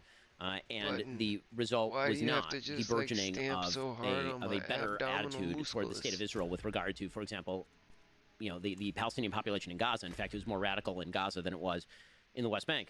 The result was obviously the election of Hamas, fuck? the October 7th attacks, in which unfortunately many civilians took part in the October 7th attacks. There's video of people rushing who are civilians and dressed in civilian clothing into Israeli Careful, villages. It's not always the same Oh, thing. Well, no, that is invitation. 100% true, Oh, my obviously. goodness. And when it comes to Area C and Israel's supposed deep and Kitty abiding desire for babies. territorial expansion in Area C. So for those who are not familiar with the Oslo Accords, and again, this is getting very abstruse, but the Oslo Accords are broken down into 3 areas of the West Bank. Area A is under full Palestinian control. That would be like Jenin and Nablus, the Now you're major being cities, for cute. example. There's Area B, which is mixed Israeli-Palestinian control, where Israel provides some level of military security and control. And then there's Area C. And Area so C was like to confused, be decided bro. What later. the It was fuck? left up for possible concessions to the Palestinian Authority if the Oslo Accords had moved forward. Those are disputed territories. There is building taking place in Area C by both, Why in the actually, no one shit talks fuck about is this, there but no by map Palestinians for as well this? as Israelis. And the question as to whether if Israel stopped building, there have been many settlement freezes in the past, including some undertaken by Netanyahu, and it actually has not done one iota of good in moving the ball forward in terms of actual negotiations. Again, Dude, the just biggest say problem is bit that the of leadership good. Like, for we all know Palestinians what has spent iota every means, day but we also since all really know that you 67. look It's not like a even 48, douchebag because when you after say 40, between 48 iota. and 67, Jordan was in charge of the West Bank, and Egypt was in charge of the Gaza Strip. Not and at one no point did either of those powers say, infinitesimal "Hey, maybe we ought to hand decimal this over to an point independent Palestinian state," which was originally the percentile division change. that was promoted by the UN partition plan in 47. Because of that, the leadership Destiny post just went 67 live, and really so starting the in Destiny 64, the Palestine content Liberation Organization was train founded in is still 64, chugging, and it called boys. for the liberation of the land. In 64, they had the West Bank and they had the Gaza Strip, so they're talking about Tel Aviv. When it was founded in 64, the basic idea, as kind of indicated by that, was Israel will not exist, and that was a promise that's been made by pretty much every Palestinian leader in Arabic to the people that they are talking to. Yasser Arafat famously would do this sort of thing. He'd speak in English and talk about how he wanted a two-state solution, and then he'd go back to his own people and say, "This is a Trojan horse, and we're going to..." If Israel could, if you think that Israeli parents want to send their kids at the age of 18 to go and monitor Jenin and Nablus and be in Khan Yunis, you're out of your mind. You're out of your mind. Khan Yunis. Israelis do not want that. In fact, Israelis didn't want that so much that they allowed rockets to fall in their cities for monitored full-on someone 18 named years Jenin in order to once. avoid sending soldiers en masse back into the Gaza Strip. True, but I think Israel does want to continue to expand settlements in the West Bank, right? They want to continue to build. They want to Okay, okay, so- Jerusalem, East Jerusalem as well. Well, I mean, East Jerusalem has already been annexed, so East Jerusalem is, according to Israel, a part of Israel. That's not a settlement. Sure. Okay, so there's that. With regard to, does Israel have an interest in expanding settlements in the West Bank? why would they not until there's a peace partner? Sure, This- that's what I mean. But yeah, I'm saying as long as the Diablo conflict 4, continues, like, 'cause man. even when you I talk don't about, know. even- No, but your It- suggestion it's is that too they're early to incentivizing say. the conflict to continue so they can grab more land. Well, no, let me But be I- very Too clear. early I don't think to there's like say. like so some people say, for instance, they'll take that Seems one okay. quote from Netanyahu and they'll try to say that like he was funding the people in the Gaza Strip by allowing Qatari money to come in, even though he was actually speaking in opposition to Abbas allowing the Gaza Strip to fall I for just like Netanyahu to that I clear it woke out for him, up they give it back, etc., etc. today I'm not and saying I'm not decided claiming those theories. I'm just saying that I'm I think gonna that play Israel from would the take a couch relatively today, and neutral I'm gonna make stance it happen, towards and I'm gonna make it conflict work. enduring, because as long as the conflict endures and as long as Let's the go. settlements can expand, I Alright. think that benefits. I think that ultimately benefits Israel. I think there would be let's put it this way. If suddenly there arose among the Palestinians a deep and abiding desire for peace, approved by a vast majority of the population with serious security guarantees, I think you'd be very hard-pressed to find Israelis who would not be willing to at least consider that in feel return like for we're not like- expanding That's bathrooms a in Efrat. stupid I kind of mask. I would have agreed with you on October 6th. I think we're probably a year or two Oh, away no, from that right now. No, though. no, but, Yeah. but no. But the point I'm making is that Israelis now realize that the entire peace process was a sham. Meaning the people who are on the other side of the table were using it as a Trojan horse in the first place. The death of Oslo is not the death of Israeli hopefulness. It's the death of the illusion that on the other side of the table was anyone worth bargaining with. That's what's happening, and that's why you have this sort of insane disconnect right now between the United States and the Israeli government. Again, it's a unity government. No one in Israel is talking about making concessions to the Palestinian Authority for a wide variety of reasons, including the fact that Mahmoud Abbas's Fatah continues to pay actual families of terrorists who kill Jews. Sure, the Martyr and, Fund, yeah. Right, and the Which is fact- from the moderate West Bank. right, exactly. Yeah. That's so again, like the taste in Israel for this is Yeah. even the people who are the Chilonim, right? Those are the most secular people in Israel, which was, by the way, the place that was I'm attacked. not sure on that's October ever gonna 7th. happen, You know, my what people should brother. understand is that October 7th So, was not an attack against settlements in the West suppose Bank. that It was an attack you're on peace villages that were essentially fully disarmed. And content with the fact many that of that these people means who were you're killed not were gonna peace play. activists who were literally trying to work with people in Gaza to get them jobs. I mean, it's just it's imagine mind-boggling. that's what That's you're why you've getting had this at. ground shift in Israel. The next 20 years in Israel is going to be about security and economic development. Period. End of story. Everything else goes second, third place. And I will say, I agree essentially with everything you're saying. Not to loop back on another topic, but this is one of the reasons then why I was so critical. I don't want to say critical, but like kind of nonchalant about the Abraham Accords, because they didn't address anything with the Palestinians whatsoever. They brought No, in but countries that weren't super relevant to the conflict. They didn't bring in Qatar, which is where a lot of the money and support for the Gaza Strip comes from. They didn't involve Iran at all. They involved bilateral. No, but it peace totally agreements. changed the mentality. And this is why, what I'm seeing right now, this is why, listen, I think Sure. that Biden has done better than I certainly expected him to do in terms of support for Israel. Like, Obama was way less supportive of Israel For than sure. Biden, by every metric. With that said, the rhetoric that he's been using recently and that Blinken have been using recently about Israel needs to make painful concessions for peace. Israel recentering this issue Before at the center of Diablo relations in the Middle 2 East Resurrection is doomed came to failure. out, they the were magic, still supporting magic is a strong Diablo word. 2 the from the back in benefit like of the Abraham Accord was 1999. proof So of what you're in saying, 20 which is true, years, which is that all of these surrounding think countries, people in will bite that reality, bullet. have abandoned the idea that there's a centrality to the Palestinian-Israeli conflict. That is not the central conflict in the Middle East. And by the way, one of the reasons it's not the central conflict in the Middle East is because, actually, ironically, because of the rise of Iran. Right? It's Sunni states that are largely signing up with Israel because they're realizing they need some sort of counterweight to a burgeoning nuclear power in Iran. Can we talk about Ukraine? Sure. You have why a not? disagreement with you with what counterweight to a Destiny burgeoning said. Iran. My Just main like problem opposition. with Biden's Just say policy with opposition regard to to. Ukraine is that Let's have a look at he outsourced the end goal of the war to Zelensky early on. buckets need Now, reinforcing. that might make sense if that goal were something that he was willing to fund to the point These of guys are achievement. talking like they're trying or to talk if Zelensky could have achieved it on his so own. hoity-toity. But right now, and this has been true since pretty early on in the war, this point Henry Kissinger made, that pretty early on in the war, it was very clear that, for example, Crimea was going nowhere. The Russians had control of Crimea, barring the United States giving permission to fly F-16s over Crimea. Nothing was going to change over there. The same thing was true in most of the Donbass, right, in Luhansk and Donetsk.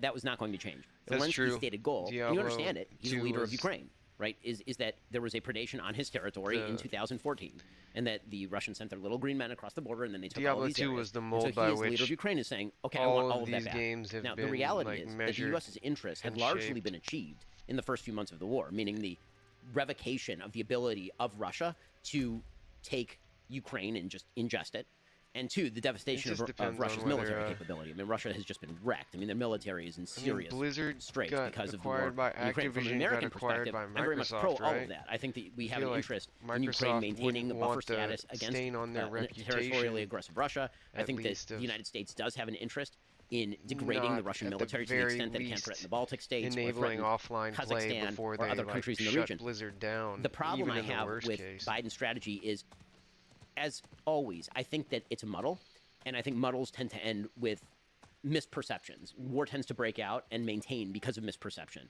Misperception of the other side's strength, the other side's intentions, and all of the rest. People misperceive what's going to happen. They say, I'll cross that line and nothing will happen, right? This is what Putin thought. He thought, I'll cross that line, they'll greet me as a liberator, and because the United States just surrendered in Afghanistan, essentially, they won't do anything, and the West is fragmenting because NATO's fragmenting and all the rest of this, and obviously he was wrong on all of those scores. The problem for Biden is that, as with virtually every war, no end line was set, and so it came out recently, it was widely reported, that actually there was a peace deal that was on the table in the first few months that Putin was on board with, that basically would have ceded Luhansk and Donetsk No and end Crimea line was set. to I'm Russia surprised in he return didn't for say no solidification terminus of was those lines, ascertained. American and Western security guarantees to Ukraine, right? Ukraine wouldn't formally join NATO, but there would be security guarantees to Ukraine. We're ending up there anyway. It's just taking a lot more money and a lot more Okay. time to get there. And do you think Trump would have helped push that peace? Yes, and I think that Biden actually did Zelensky a bit of a disservice because Zelensky knows where this war is going to end, and it's not going to end with Luhansk and Donetsk and Crimea in Ukrainian hands. It's just not going to, and he knows that. What actually, in my opinion, Zelensky needed was for Joe Biden to be the person who foisted that deal upon him, so that he could then go back to his own people and say, listen, guys, I wanted all those things, but the Americans weren't willing to allow me to have all those things. And so we did an amazing job. We did a heroic job in defending our own land. We devastated the Russian military, even though no one expected us to. But we can't get back those things because it's unrealistic to get back those things because America basically, they're a big funder and they're the ones who want the deal. Instead, what Biden said, and this was reported in the Washington Post last year, the Biden administration said, we're going to fight for as long as it takes with as much as it takes. And when they were asked until when, they said, whatever Zelensky says. And that's not a policy. That's just a recipe for a frozen conflict with endless funding. Now, it may be that Putin has walked away from the table and that deal is no longer available. If that deal is available right now, I certainly hope that's being pursued behind closed doors. My main critique, again, of Biden is that when you outsource the end goal to another country without stating what America's interest is, that's a problem. I also think that Biden did really quite a poor job of sort of explaining what America's realistic interests are. I don't like it when American leaders... it's weird for me to say this, but I'm not a huge fan of the we're in it to protect democracy kind of rhetoric. Because, frankly, we are allied with many, many countries that are not democracies, and that's not actually how foreign policy works. We should, as an overall, 30,000-foot goal, advance democracy and rights where we can. But the reason that we were fighting in favor of Ukraine, and when I say fighting, I mean giving them money and giving them weaponry. The reason that we were doing that in favor of Ukraine is not because of Ukraine's long history of clean voting and non-corruption. The reason that we were doing that is to counter Russian interests in the region. I mean, it was a pure realpolitik play. And that realpolitik play is hard to deny no matter what side of the aisle you're on. I think that what many Americans are reverting to is we have no interest there. Why are we spending money there and not spending money here, and that kind of stuff. And that argument can always be applied unless you actually articulate the reason why it is good for Americans beyond simply the ideological for the United States to be involved in a thing. So, for example, I think right now, when Biden is talking, I think that what Biden just did, the United States, as we speak, is striking the Houthis. I think that that's a really, really good thing. I think that's a necessary thing. I think American people should understand why that is happening. It's not because of quote-unquote ideology. It is, I mean, on a very root level. But really, it's because you're screwing up the straits. I mean, you can't do that. You can't screw up free trade. And Americans have an interest in not seeing all of our prices at the grocery store double and triple because a bunch of ragtag pirates, akin to the Barbary pirates from 1800, are bothering everyone, right? So Ben said a lot there. Do you disagree with any aspect on the Ukraine side? That Ben said? A little bit, yeah. I think on the macro, I agree. Maybe we get into the weeds a little bit on some things. On the final thing that he said, though, I wish that Americans could have honest conversations about foreign policy. I think that it would just be better for everybody. I don't know if it's, Red Scare after the Cold War, where it was like literally, the behemoths, were fighting against communism. And we felt like after 91, every single foreign policy decision needs to be able to be explained in like 7 words, like he's the bad guy and that's it. I wish we had more honest conversations about what our foreign policy interest is in a particular region, because I don't think most Americans honestly could even articulate why Israel would be an important ally, or why it's important to defend Ukraine against Russia, or why should we care about Taiwan at all. I don't know if most Americans could articulate anything there, even though they might have very strong opinions about why we ought to be involved in certain conflicts. So I do agree with that. I wish we had more honest conversations about foreign policy. In terms of how Biden has handled Ukraine, the things that I liked the most were, one, that he was very clear in the beginning about what we wouldn't do. So Biden saying that we're not going to do, not a red line, no-fly zones over Ukraine. We're not going to be deploying troops on the ground in Ukraine. We're not going to be doing anything that would have, U.S. soldiers and Russian soldiers crossing swords with each other. That's not going to happen. I like that he made that very clear at the beginning. And I like that he coalition built between NATO and the EU to get people to send funds, training, soldiers, airplanes, and everything to Ukraine. I thought those two things were really good. To be fair, in terms of basically writing no Zelensky a blank leader check, of ours would have gone to I would war like with to Russia. hope that Biden and the entire United States learned a lesson from Iraq and Afghanistan, Biden that doesn't get open-ended credit missions for with not unlimited starting budgets World and War no clear III. goal are like the worst foreign policy decisions you can ever do. They've like defined U.S. foreign policy for the past 2 or 3 decades, which is unfortunate, but seems to be the case. My feeling would be, and this is just a feeling, I don't know if internal cables have leaked that say otherwise, is the Biden administration has probably always had a quiet position of, at some point there's going to be an off-ramp here. And I think even a month or two ago, I think those talks were being leaked, that discussion had begun with Zelensky looking for an off-ramp. But publicly, of course, the United States is never going to come out and say, we are going to support you guys to fight as much as you want for 3 months. And then after that, it's no more. Obviously, that can't be the statement. It's always going to be that we're going to support you in your fight against Russia. Yeah, we tried that under Obama with Afghanistan. It was terrible. Sure. Yeah, you can't. We'll you can't, escalate the troop levels to X, but only for 6 months, and then we're Yeah, you can't. You just can't do that. It's always going to come off as we're going to support you forever, and as long as it takes, and as long as you need, whatever we have to do to defend freedom and democracy in your country.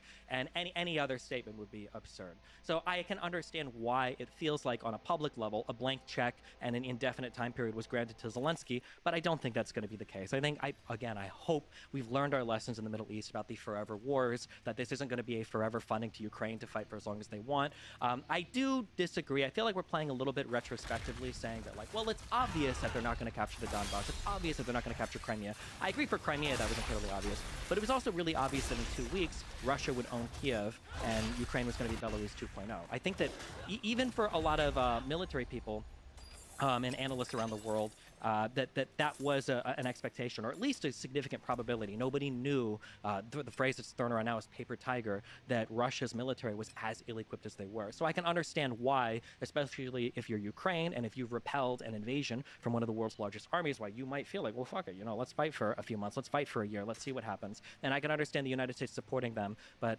I agree that there has to be some reasonable off-ramp, but we're not going to fight forever. I think the U.S. State Department has already begun those conversations with Zelensky to look at what that off-ramp looks like. But yeah, I'm not too sure, other than like explicitly stating publicly, like, you can only fight until this date. I don't really know what else I would change. I don't think the Biden administration should have done that. I don't know what else. Do you think Biden should cut this deal on the funding?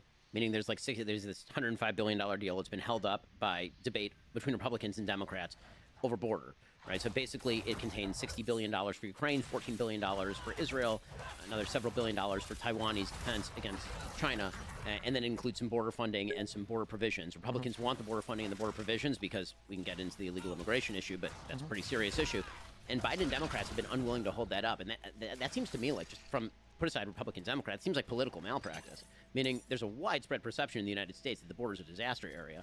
Joe Biden wants these things. Many Republicans don't want these More things. the land If he of caves the on the border free. stuff, he gets all the things that he wants, and he's going to be able to go back In to what the aspect? moderates in the country and say, I did something about the border. It seems like such an obvious win. And If he caves on the border stuff, you mean on the Ukraine stuff? yes, because then he gets the whole package. Sure, Meaning yeah. he can go back to his own base and he can say, listen, mean- guys, I wanted to be easy on the border. The Republicans Heavy forced is me the to it, head but we that needed the wears Ukraine aid. We needed the Taiwan aid. Right? Yeah, Like, that's, Canadian you're honestly hat. you're going to be more educated than me on this. I don't like, or maybe I just don't know enough. I don't like the principle that when we negotiate things in the United States, there's like 50 million hostages at all points in time for every single thing. Like, oh boy, here comes the debt ceiling. What do the Republicans want? What do the Democrats want? Oh boy, like here, we can't fund our government.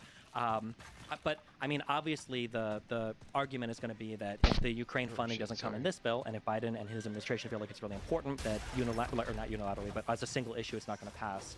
So I would say that at this point, and I don't know what the conversations look like between the Biden administration and Zelensky, I would say at this point that it's probably fair to start making contingencies on the money that we give to Ukraine. That listen, like this conflict has, waged on now. Like now we need to start looking for potential peace. We can't just write you an unlimited check. So I mean, if those strings are attached, I'd be okay with it. But the broader question of like, is it okay to make this particular y'all piece of don't have the legislation with all this same funding contingent on the Ukrainian funding? I mean, that just seems to be the way the government works now. Problem that we do. Quick pause. Bathroom break. One of the big issues in this presidential election is going to be January 6th. It's in the news now, and I think it's going to become bigger and bigger and bigger. So, question for Destiny first. Did Donald Trump incite an insurrection on January 6th, 2021? Absolutely. This is probably ignoring every other issue we've talked about, of which I think there are plenty that I would say disqualify Trump from holding office. I think that the conduct and the behavior leading up to and including January 6th, I think is wildly indefensible. I am excited to see Ben try to, the 3 to 4 stages are We have, taking what I think any reasonable person would say knowingly pretty false prominent information states about that elections are being rigged or ballot boxes being majority stuffed, conservative. or Freeman, running ballots 3 times I mean, in the Georgia, majority taking of that knowingly conservative false states information are and trying to dog call shit. State secretaries and stuff to have them States flip their too, but electoral vote. just like Canada, That but was there's like horrible. The there's plot Texas. that Eastman hatched in And order there's to have Georgia. these like false slates of electors, where all 7 states had citizens go in and falsely say that they were the duly elected electors that could submit votes to Congress. That was insane. That happened. Asking or begging Pence to accept these false states of electors initially, and then just say you should just throw it out completely and throw it to the House delegation, which was majority Republican. That was absolutely unbelievable.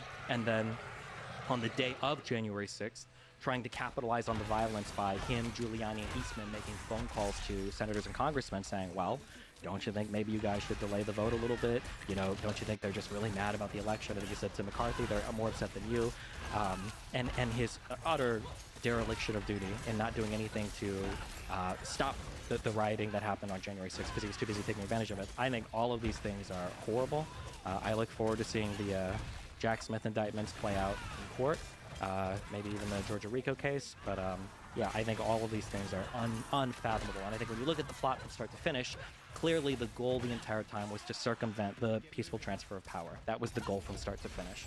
Whether it was through false claims, whether it was through illegal schemes, or whether it was through violence at the Capitol to delay the certification of the vote. Ben? So, I'm glad you're excited. It's always fun. There are 2 elements to incitement of insurrection. One is incitement, the other is insurrection. So, incitement has a legal standard, so does insurrection. Neither of those standards are met. So, if you're asking me, morally speaking, did Donald Trump do the right thing between November 4th and January 6th? I said, I will continue to say, no, he did not.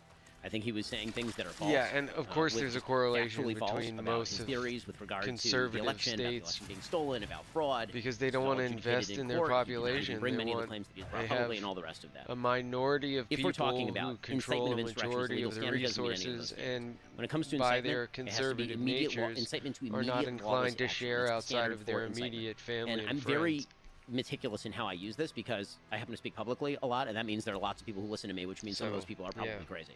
And some of them may go and do a crazy can thing. tell Did I'm I not incite them? The friends media with tend to use the word many incitement conservatives very loosely myself. with regard to this sort of stuff, in the same way that Bernie Sanders, quote unquote, incited the congressional baseball shooting. He did not. Bernie Sanders has a lot of things I disagree with. I think Bernie's a schmuck. Doesn't matter. He did not incite that. So saying bad things is not the same thing as inciting violence. Inciting violence, the legal standard in the United States is, I want you to go punch that guy in the face. That's inciting. With regard to insurrection, typically in insurrection, and there are some descriptions in case law, though none in statutory law, as far as I'm aware, the typical description in case law is the replacement of one legitimate government of the United States with another by violent means. The notion that Donald Trump coordinated any such insurrection is belied by the FBI itself. The FBI put out a report in, I believe it was August of 2021, suggesting that there was no well-coordinated insurrectionist attempt coordinated by the White House. In fact, what you had was Donald Trump thrashing around like that weird alien in the movie Life. I don't know if you ever saw it with Jake Gyllenhaal, where he's like thrashing up against this glass box, just an alien just thrashing up against the glass box. That I think is more what you were seeing from November 4th to January 6th. And then, again, the claim that January 6th itself was an insurrection. So virtually, I'm not aware that anyone was charged with actual insurrection. There were some people who were charged with seditious conspiracy. There are insurrection statutes that do exist. No one was charged under those particular statutes. There were some people who you could say informally had insurrectionist ideas. Those would be the people who wanted to hang Nancy Pelosi or kill Mike Pence. And those people are in jail right now. And the election went forward. The election was certified. Mike Pence presided over the certification. Mitch McConnell presided over the certification. Joe Biden has been the president for the last 3 years. So Donald Trump, by the way, was still president at that point. If he had actively wanted to do what other people who have actually launched coups have done, he would have theoretically called the National Guard not to put down the riot, but to actually depose the sitting government of the United States in the name of a specious legal theory. He did not do that. He did not attempt that. Nobody working for him did that. The most you can say, I think, about what everybody was doing is that, and I want to say everybody. We can talk about Trump because this is really about Trump. He used a phrase that Trump was disseminating knowingly false information. Oh, Jesus. The word that's carrying a lot of weight there is the word knowingly. So knowingly implies a knower. Do I think the information he We're was feeling disseminating was false? political Yes. today. Do I think that Donald Trump has a unique capacity to convince himself of nearly anything I that just is to his own feel benefit? destiny. Absolutely. And I think that that's actually what Donald Trump was doing there, and the evidence of that is Donald Trump being a human and all of us watching him for the last several dude, years. So, the idea conservatives that he are knew it to be false, conservative solely through apply the in any way, perpetuation and of just dogma. assessing him as a human, which is really what Sorry, we're being asked girl. to do because there's an intent element to this crime. Does Like, Donald Trump? Do you think that today Donald Trump knows that I he don't lost the feel election? like Absolutely. So I feel like don't, most people actually. I think But that when we who are so I'm decent glad that you- people left to their own devices would come to some measure of like altruism and justice and community and sharing and the importance of teamwork and equity and equality and fairness. And I feel like it's just a perpetuation of the fact that like might makes right. Thinking ends up concentrating power for certain people, and those people have less qualms about enforcing their will on people. Like, it's the whole nice guys finish last kind of thing. I feel like conservatism has really just, it's like an aberration. It's like a cancer that has propagated, metastasized, and the only way it continues is A, by people like Ben Shapiro shilling for it, and B, by the rich people who pay his salary paying a whole bunch of other people's salaries to shill for it.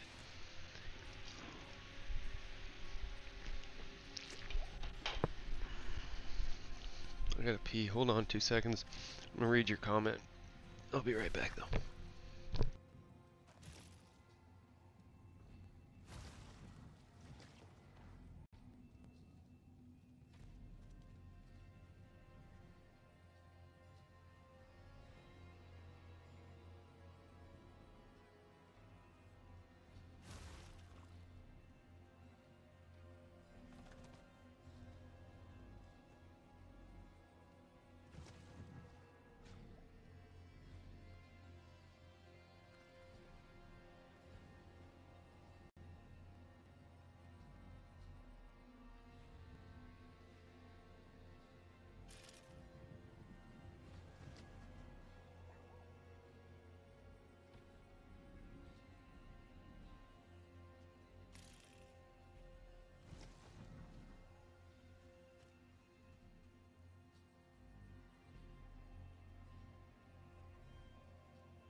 fucking cats are being so flippin' annoying today.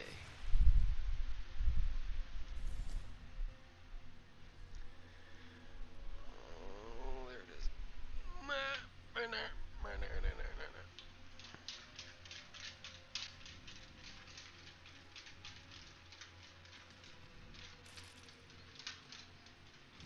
Right. It's like, it's ridiculous, dude.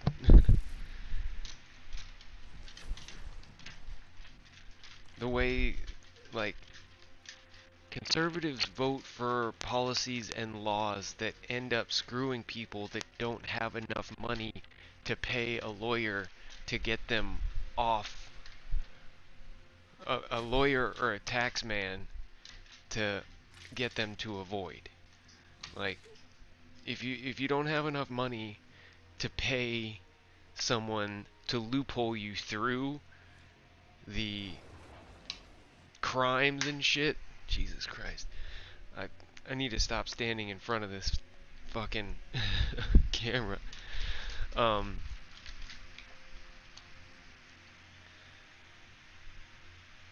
Yeah, anyway, it's not as convoluted as I'm making it sound. It's literally just, if you don't have a lot of money, it's stupid to vote for conservatives that are funded and told what to do by people who have a bunch of money and are therefore implicitly and explicitly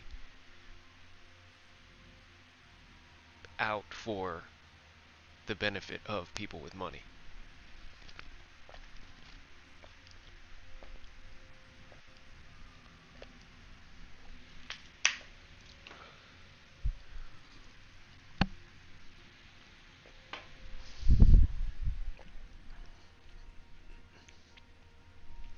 I guess I fed these fuckers pretty early this morning, so I might have to feed them pretty soon.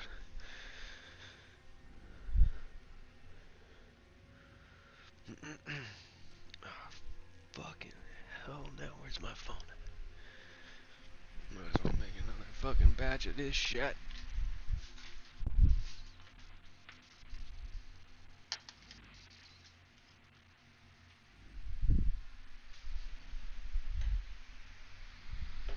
Bro, I told you about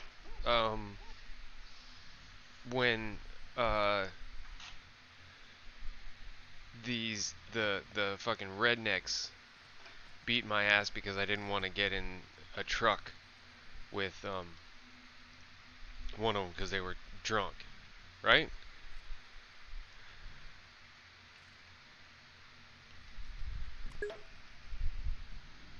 Yeah.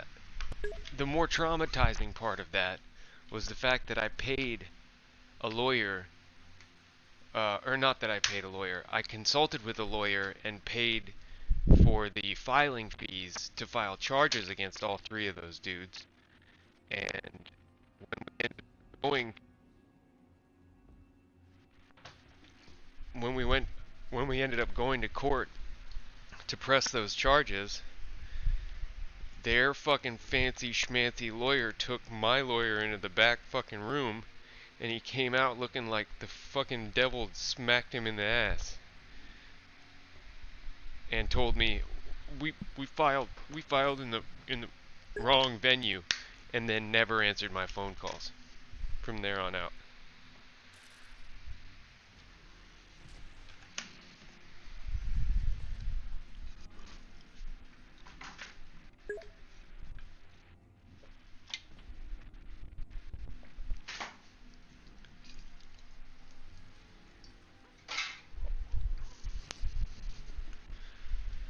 And yeah, it's fucking, if you don't have enough money, like, if you don't have enough money, the fucking court system's gonna shit on you, even if you're right most of the time.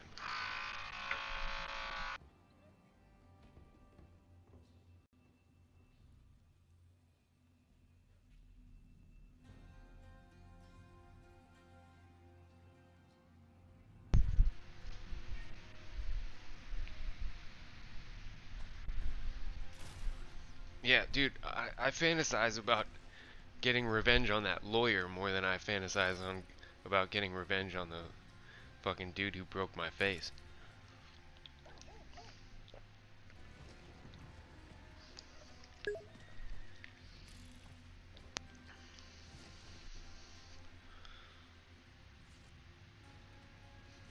No shit. 100%. 100% correct. Oh man.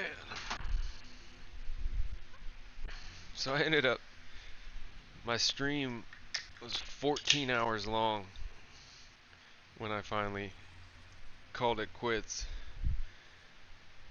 And when I did, I told you, if you believed that I was gonna play Hades all the way into the credits, God bless your sweet summer soul. 'Cause there's no fucking way.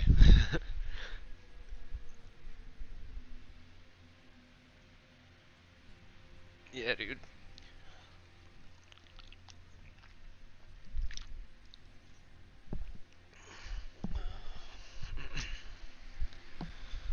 Alright, let's get back at it.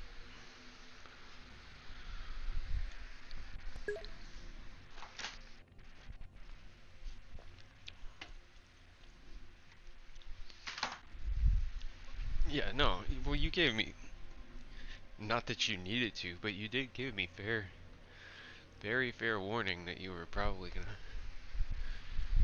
crash out.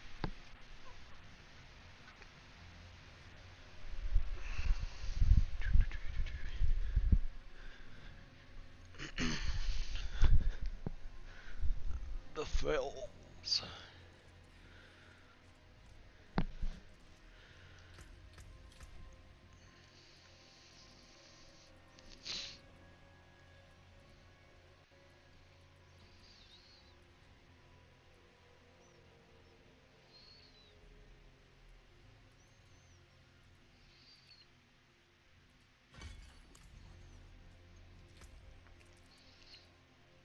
When am I gonna get my first unique shit?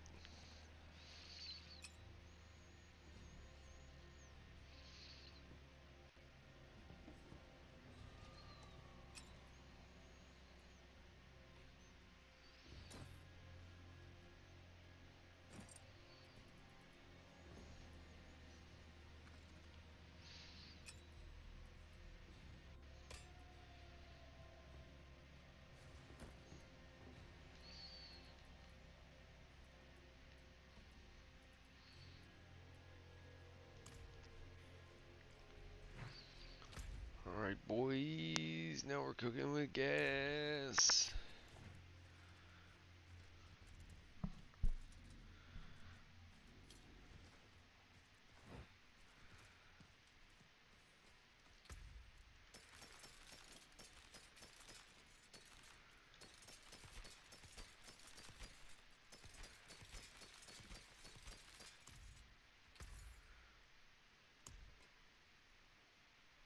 This will do nicely.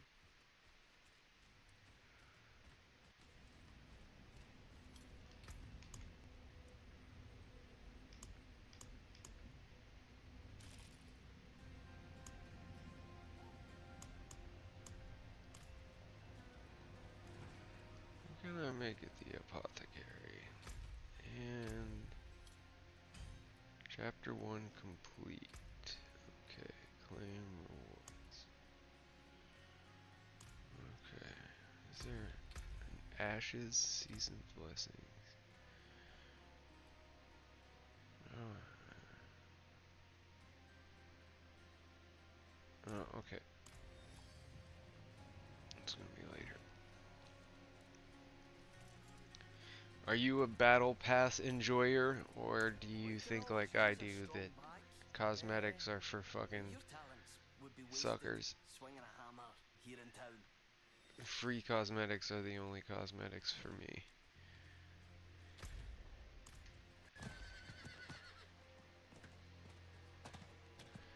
I had a friend when I played Call of Duty for a little while who would spend like $50 a month just like getting shit so that he looked cool while No, I'm he not got alright. fucking Look at the ass colour of whooped her back. Poor in tree. games. My chanting is the only It's like, bro, that shit doesn't make you any better at the game, homie. I feel like people get extra satisfaction out of beating someone that they see bought a fucking $20 skin only to get shot in the face of said pixels.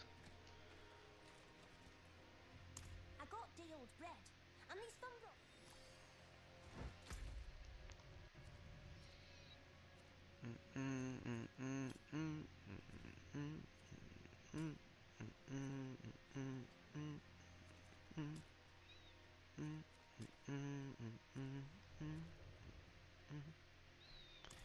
You need cooling, baby, I'm not fooling. I'm gonna send you back to schooling, way down inside. Honey, you need. I'm gonna give you my love. I wanna give you my love. Oh, I got a whole lot of love.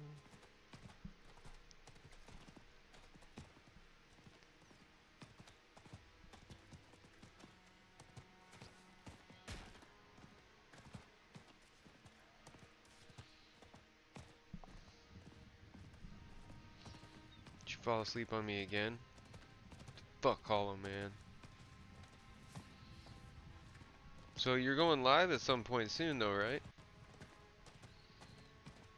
Come back here and tell me the deal.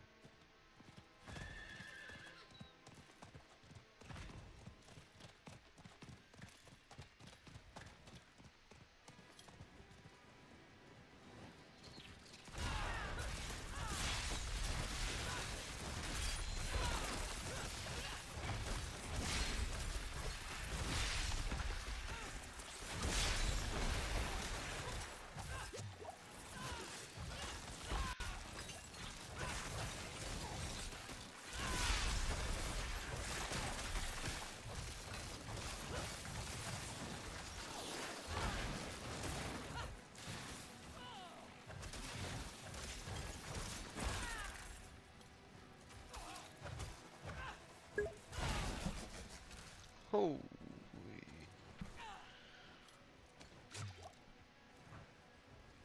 Bro, we need to get on voice chat at some point, dude. You need to show me what the deal is with Discord.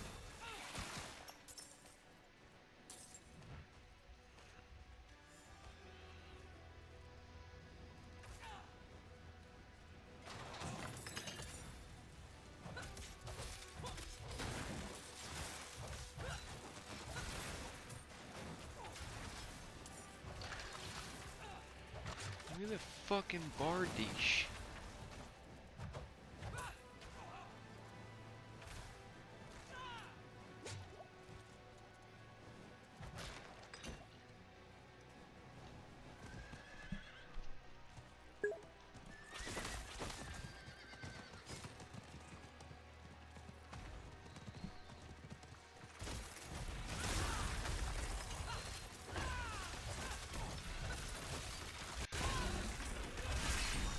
Yeah, that's true.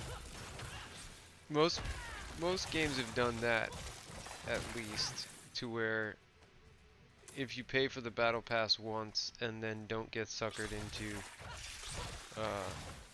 like using your little points on something ancillary, that you can actually just continuously have the battle pass.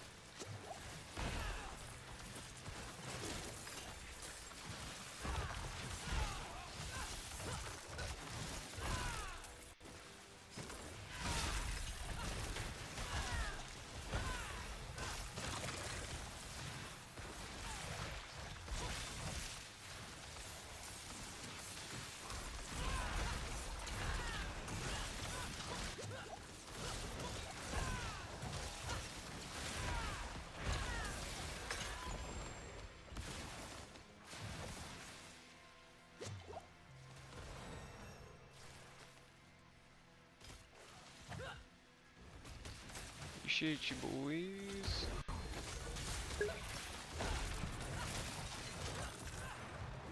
Fuck yeah.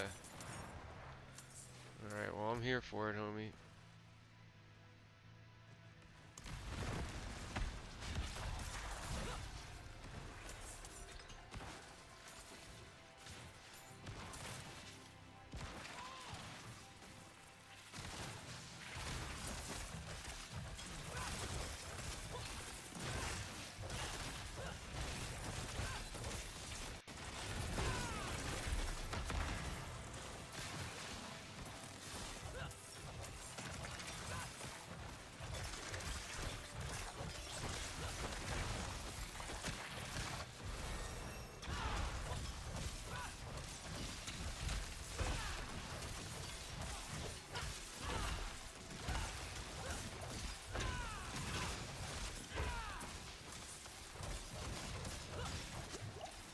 Obey!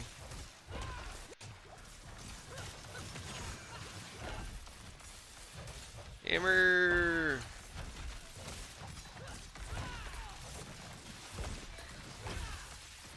Candleman.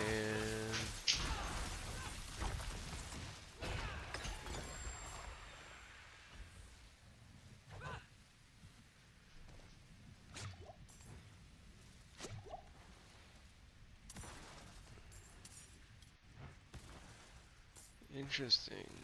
Interesting what these things are.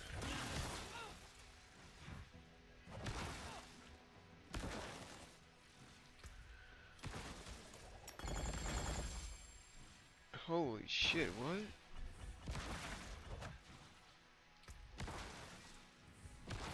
Now I'm officially confused.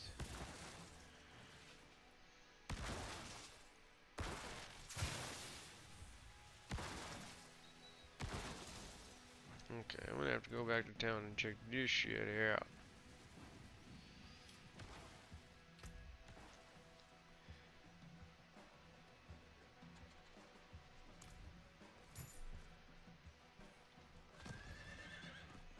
Did I tell you there's a new season of Diablo 4 out now?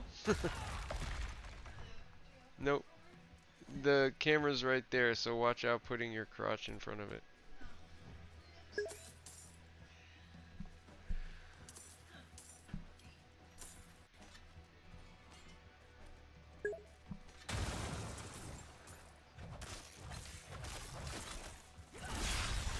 I don't say what now. You thought I was telling you that there's a new season?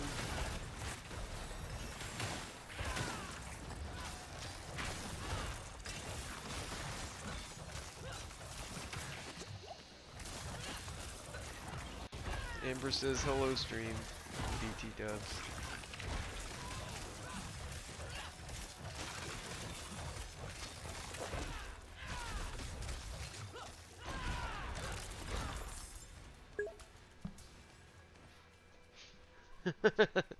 No defense necessary. I completely understood, bro. I'm exactly the kind of person who would say, oh, you don't say. Think we just come up with fucking battle pass season conversations in the middle of a season, you silly, silly boy, you? No, I know. I dig.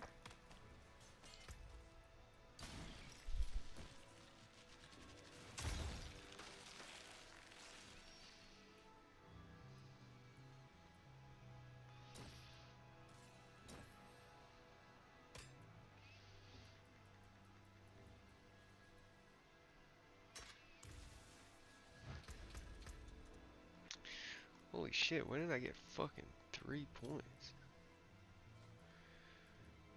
Alright, I'm maxed up on Hoda now. Maxed up on Frenzy. And I got 2 points to dump into Ultimate.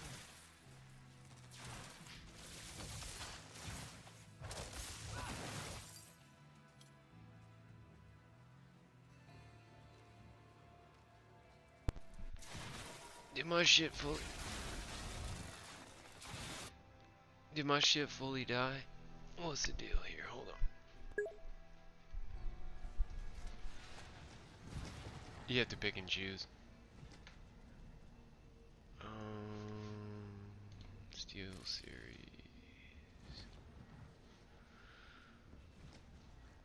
All you just shut off? Because sometimes it just shuts off. What'd you say, babe?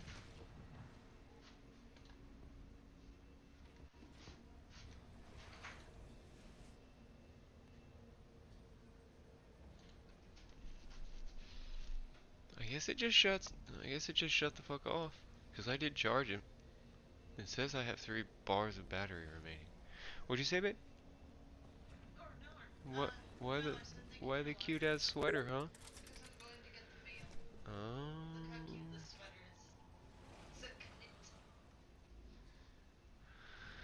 Hollow man.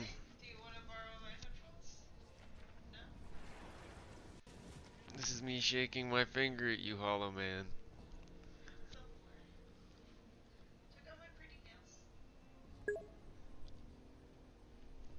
Check out your pretty nails. Yeah,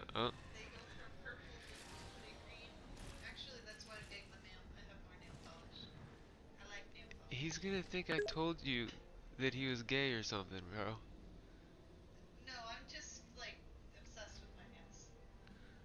But he is. But you're just showing off your nails, and it's gonna make me look like I said something.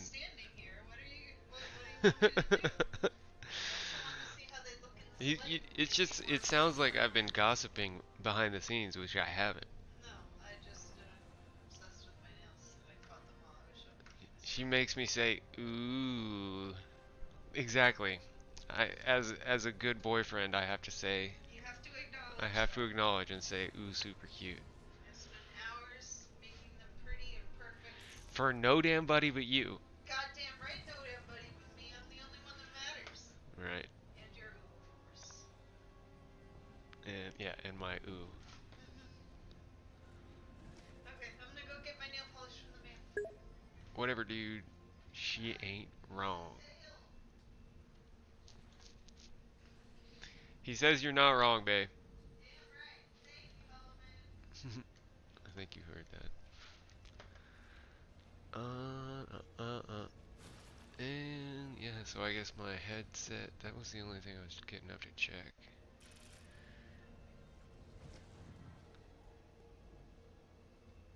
Alright, okay. Let's get Of the attorney background, when we are assessing mens rea, when we're looking at certain criminal statutes where intent is required, it's a reasonable person standard, right? Like, would a reasonable person have known that they were... No, it depends on the mens rea standard. So it's not the same in every case. If you have to establish individual intent, then it's not enough to say a reasonable person should have known. That would be enough for a negligence statute. Sure, Usually when you're but talking about reasonable person statutes, just legally speaking, a reasonable person statute is, should a reasonable person have known? That's when you get to, like, manslaughter. You Sure. can't do a reasonable person standard on, like, first-degree murder. So you have for- to establish actual motive in first-degree murder. But for first-degree murder, you don't need the statement of, I plan to kill this person, or I intend to kill this person. We can prove that state of mind You need circumstantial evidence. Correct, yes, Yeah. sure, you could prove it. So I feel like my feeling for Donald Trump was there were all these people around him that he trusted to investigate election fraud. He trusted Barr and the DOJ. He asked Pence. Let's back this up a bit. That's neat. Sitting government of the United States. In the movie Life, I don't know if you ever saw it with Jake Gyllenhaal, where he's like kind of thrashing up against this glass box, just an alien just thrashing up against the glass box. I never saw this movie That I you think is referred more to what you here. were seeing from November 4th to January 6th. And then, again, the claim that I hope January you don't 6th feel like I itself was, like, was an outing your insurrection. business, but so she was, like, virtually, I'm not aware that anyone was charged with showing off actual her insurrection. There were nails, some and people I'm who were like, charged with "Babe." seditious conspiracy. There are insurrection statutes that do exist. No one was charged under those particular statutes. There were some people who you could say informally had insurrectionist ideas. Those would be the people who wanted to hang Nancy Pelosi or kill Mike Pence. And those people are in jail right now. And the election went forward. Glad to hear you say the that. election was certified. I wasn't Mike Pence presuming presided that over the you were. certification. Mitch McConnell presided Some over people the just don't certification. like Joe Biden has been the president for the last their 3 years. personal shit So discussed Donald Trump, by the way, was still president at that point. without If he had actively their wanted to do what other people who have actually launched coups have done, he would have participation, I theoretically suppose. called the What National you got, Guard not babe? to put down the riot, but to actually She's got nail depose polish. the sitting government of the United States in the name of a specious legal theory. He did not do that. He did not attempt that. Nobody working for him did that. The Look most you can say, I think, about what everybody was doing is that and I want to say everybody. We can talk about Trump because this is really about Trump. He used a phrase that I like that Trump you was said disseminating couldn't knowingly there false instead of information. could. The word that's carrying a lot of weight there You're is truly, the word knowingly. You're truly So knowingly implies a discerning. knower.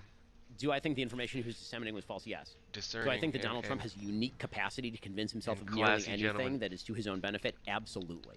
And I think that that's actually what Donald Trump was doing there, and the evidence for that is Donald Trump being a human and all of us watching him for the last several years. So, the idea that he knew it to be false, I'm not even sure those standards apply in any, and just assessing him as a human, which is really what we're being asked to do because there's an intent element to this crime. Does Donald Trump, do you think that today Donald Trump knows that he lost the election? Absolutely. So Energy I don't, drinks. actually.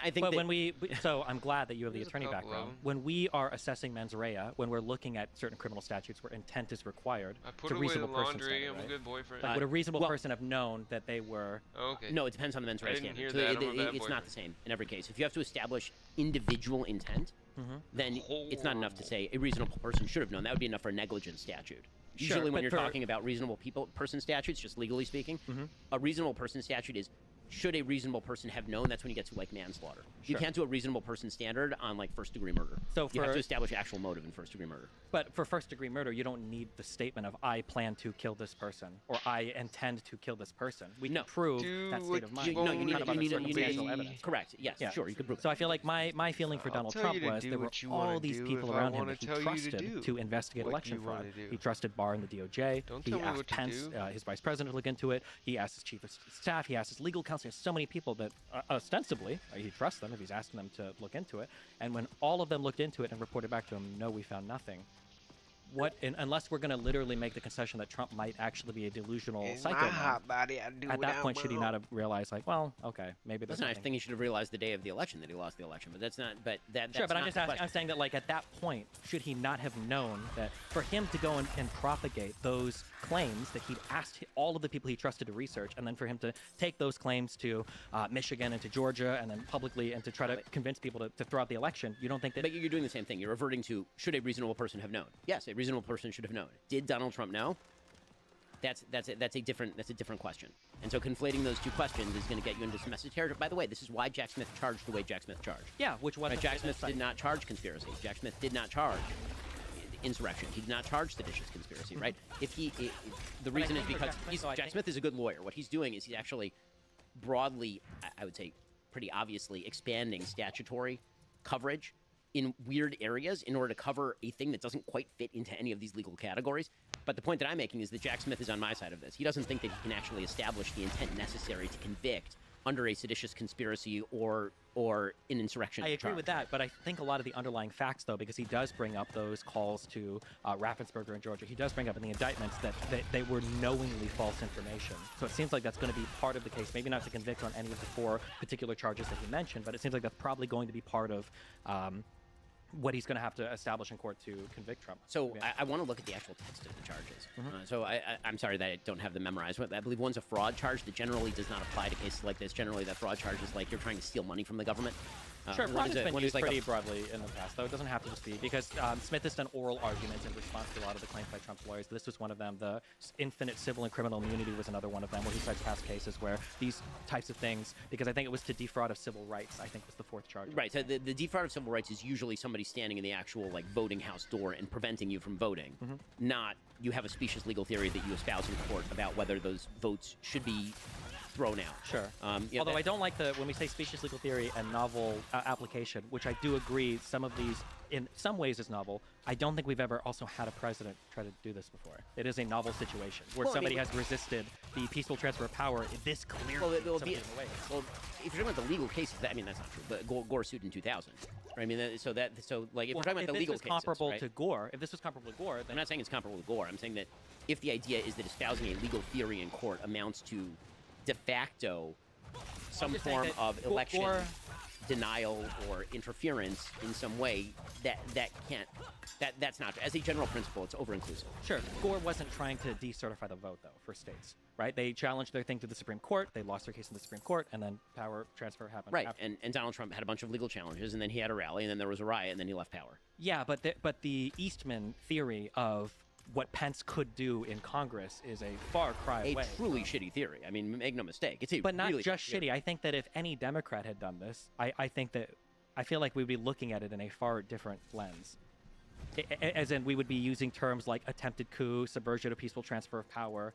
If a Democrat vice president had tried to essentially say that in Congress they could throw away the vote.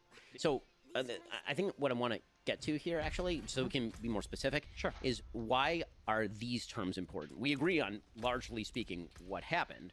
I think the characterization of the term, we keep kind of bouncing around between two different categories, and I want to make sure we can dump are we the legal stuff. Okay, actually, okay. because So we're just not talking, looking at incite because, like you said, Jack Smith, nobody's charging with incitement, Right. and I don't believe insurrection is a part of it. So we're dumping legal. Just in terms of like a president that is trying to prevent the peaceful transfer of power. So we do call that a bloodless coup or whatever contemporaneous term you want to use. Right. So prevent the peaceful transfer of power Yes. with all means, or using means that are inappropriate, not quite the same thing. Using Meaning means that means are inappropriate or illegal. Okay.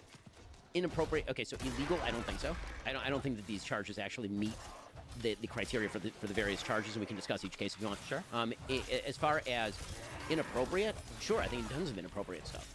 I mean, inappropriate seems. The reason why I don't not, like the word inappropriate, though, is because then conservatives are very quick to say, well, sure, he was inappropriate, but everybody was inappropriate. I mean, I'll concede that he's more inappropriate than others. I just don't see the most that. inappropriate. Sure. Okay. I mean, that's like- important to me, though. Does it not bother you that, like, Donald Trump sought through legal and extra legal and Trump magical ways of trying to entrench his power as president past when he should have been able to? Is that not something that is incredibly troublesome? I mean, the question to me is the bigger question that I think the Democrats are trying to promote in this election cycle, which is this means he is a threat to democracy sufficient that if he were to win the election, there would not be another. Is Like, that he is not? such But, a- but he and my tried answer to to do that that is- last time. Could he not try to next time? And I mean, he could try to do whatever he wants, presumably, and he would fail the same way that he did last time Why do we think that? because he failed. Because so if Because you there fail was a once, riot, you and never within succeed. 3 hours, yes. Like, let's say hypothetically, Lord, save me. Let's say hypothetically, Didn't you hear? Giuliani was the next. What do you mean? Didn't you head of the hear Department of that? Justice. It's like, Giuliani was the next attorney How general. would of course he be he's confirmed? running for president again, bro. He can't resist. Well, I'm not entirely sure if because so good much of the God, Republican I Party, wish it despite weren't feeling so, like they my don't support friend. Trump when it comes time to actually back him in Congress. Also, I would have to check whether he would be barred He actually stands by a criminal conviction. pretty I don't know the answer to that. sure, yeah, well, yeah, that's, especially the 14th Amendment. Figure out right. this right now. Yeah, demoralizing but, I mean, like, chance of say doing if not it, too. Giuliani, say if there are Like, any other number demoralizing of enough that I insane just people that died. Trump could theoretically put on his side of the government that wouldn't tell him no next time, because there were a lot of people that rebuked him. There were Republicans in my a first lot of the death on states. this Right, character. Raffensperger is one of them. There were Republicans in his own administration. You've got Rosen. You've got Barr. There was his own vice president. But like theoretically, next time, and I feel like last time going in, I'm going to do a little bit of mind reading and macro. Maybe agree, maybe disagree. I think that Trump kind of thought, one, I don't think Trump knows much at all about how the government works. I think we probably agree with that. I think Trump probably thought that if he had people that were like at least in his party and kind of camp, that they'll basically do whatever needs to be done to give him what he wants, and with no respect for process. But now that he sees that, well, it's not enough to just have allies. I need people that are fiercely allegiant to me. Would we not be worried that a guy that tried to essentially steal the election for real wouldn't try to pick people that would be more amenable to his plans in the next administration? I believe in the checks and balances of American government. I believe they worked on January 6th. So if you're asking me, do I think that Trump has bad intent or could have bad intent with that sort of stuff? Sure. Do I believe that the guardrails held and will continue to hold? Also, sure. So if somebody was running and they blatantly said, like, I don't want to use the fascist word, but if they said, like, I want to be an authoritarian, I'm going to abolish all elections, you would say, sure, he's saying that, but, like, I don't think he can actually do it, so it's okay if he runs for president. You don't care at all as long as you feel like the guardrails I mean, are I there might to prevent. prefer other candidates, but I think that also one of the things that you do is that politicians, again, this would be an exceptional circumstance, but politicians constantly make promises about the things that they are going to do and then don't fulfill, and we tend to take those out in the wash, meaning that, you know, if I promise that day one, don't as Donald even- Trump has pledged to do, that he's going to deport literally every illegal immigrant to the country, do I think he's actually going to do that? I mean, I really highly doubt it. I He don't didn't do even it last know time if he was in it's, office. like, That's just that there are many he's a examples. businessman. I agree. Do I it's think? more Here's my importantly, question: do you think the just a guardrails are going to fucking fail to hold?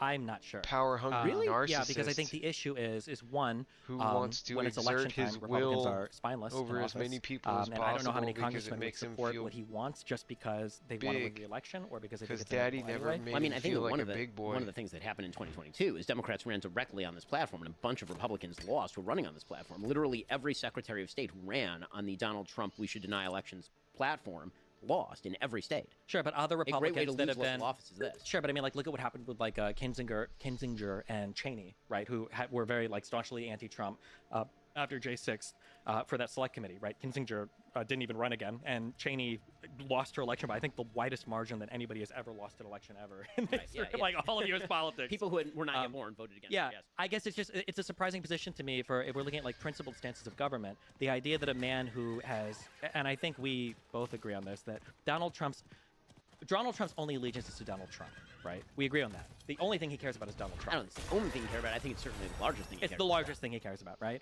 So you've got a man who only cares about himself. and Welcome not to even- politics. I mean, it may be more, But that's not even- It may be more with Trump, but it's certainly not unique But to Trump. I think that the issue with Trump too, though, is I think he's even a threat to the Republican Party, in which I think you would mostly agree with me. Maybe not overall, but on every individual point, Trump picks bad candidates. He has no concern for the future of the Republican Party. Like, for instance, I think there is a chance. I don't think it'll happen because of the polling is now. But if Trump didn't get the nomination, I think Trump would say screw it and run as an independent because he thinks he can win or whatever.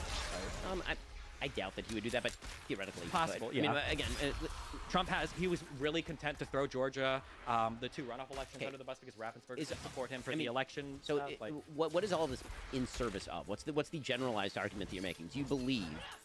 I'll go Well, back to my yeah, sure, the question. Do you generalized- think the that two gener- if Trump wins, there will be no more elections? Is that like what? I Put a don't know percentage if- on it. What percentage do you think that's a reality? that if Donald Trump Donald becomes Trump wins, president, I think there is a 100% chance that he will try to prevent the peaceful transfer of power. In terms of would he succeed? I can guarantee you he will not do that because he's in his second term and he's no longer eligible, and he will believe he won and he will leave. Yeah, but hasn't Donald Trump himself joked about running for a third term?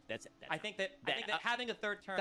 What has Donald Trump not joked about? I mean, for God's I don't. sake. Okay, hold on. If Wait, you want to here's prevent him from creating a revolution, you probably should Sure. actually just appoint him president, and then he Here's can't run a- again. Here's another broad argument that I don't like in favor of Trump, and this was brought up earlier in terms of like we talk about like not grading presidents on a curve, but then earlier we said we take Biden's That's rhetoric. so no, I totally agree. ignorant to I say. 100% grade presidents on a curve. Are you kidding? Oh, okay. I grade pretty much everybody on a curve. Then I If feel you like I wanna- don't treat my 7-year-old I the feel same way like that I If treat you my want to 9-year-old. prevent Sure, him but I from don't like making that there it a feels like we're treating struggle Donald for Trump the like a peaceful 7-year-old or a transfer 9-year-old. of I think we should power treat him like a again, then president just that give has it to I don't think him. having a president that has taken like concrete steps He to won't prevent get the any transfer of power, which he did ideas. with the electorate sham, which he did with Pence, and which he did with trying to capitalize on the J6 violence. A president that's taken concrete steps towards cooing the government, essentially. I don't know why that guy we'd say, well, Let you know, in. it's Trump, he does Trump things. The guardrails held. He'll probably hold next. So, I mean, let me say he shouldn't.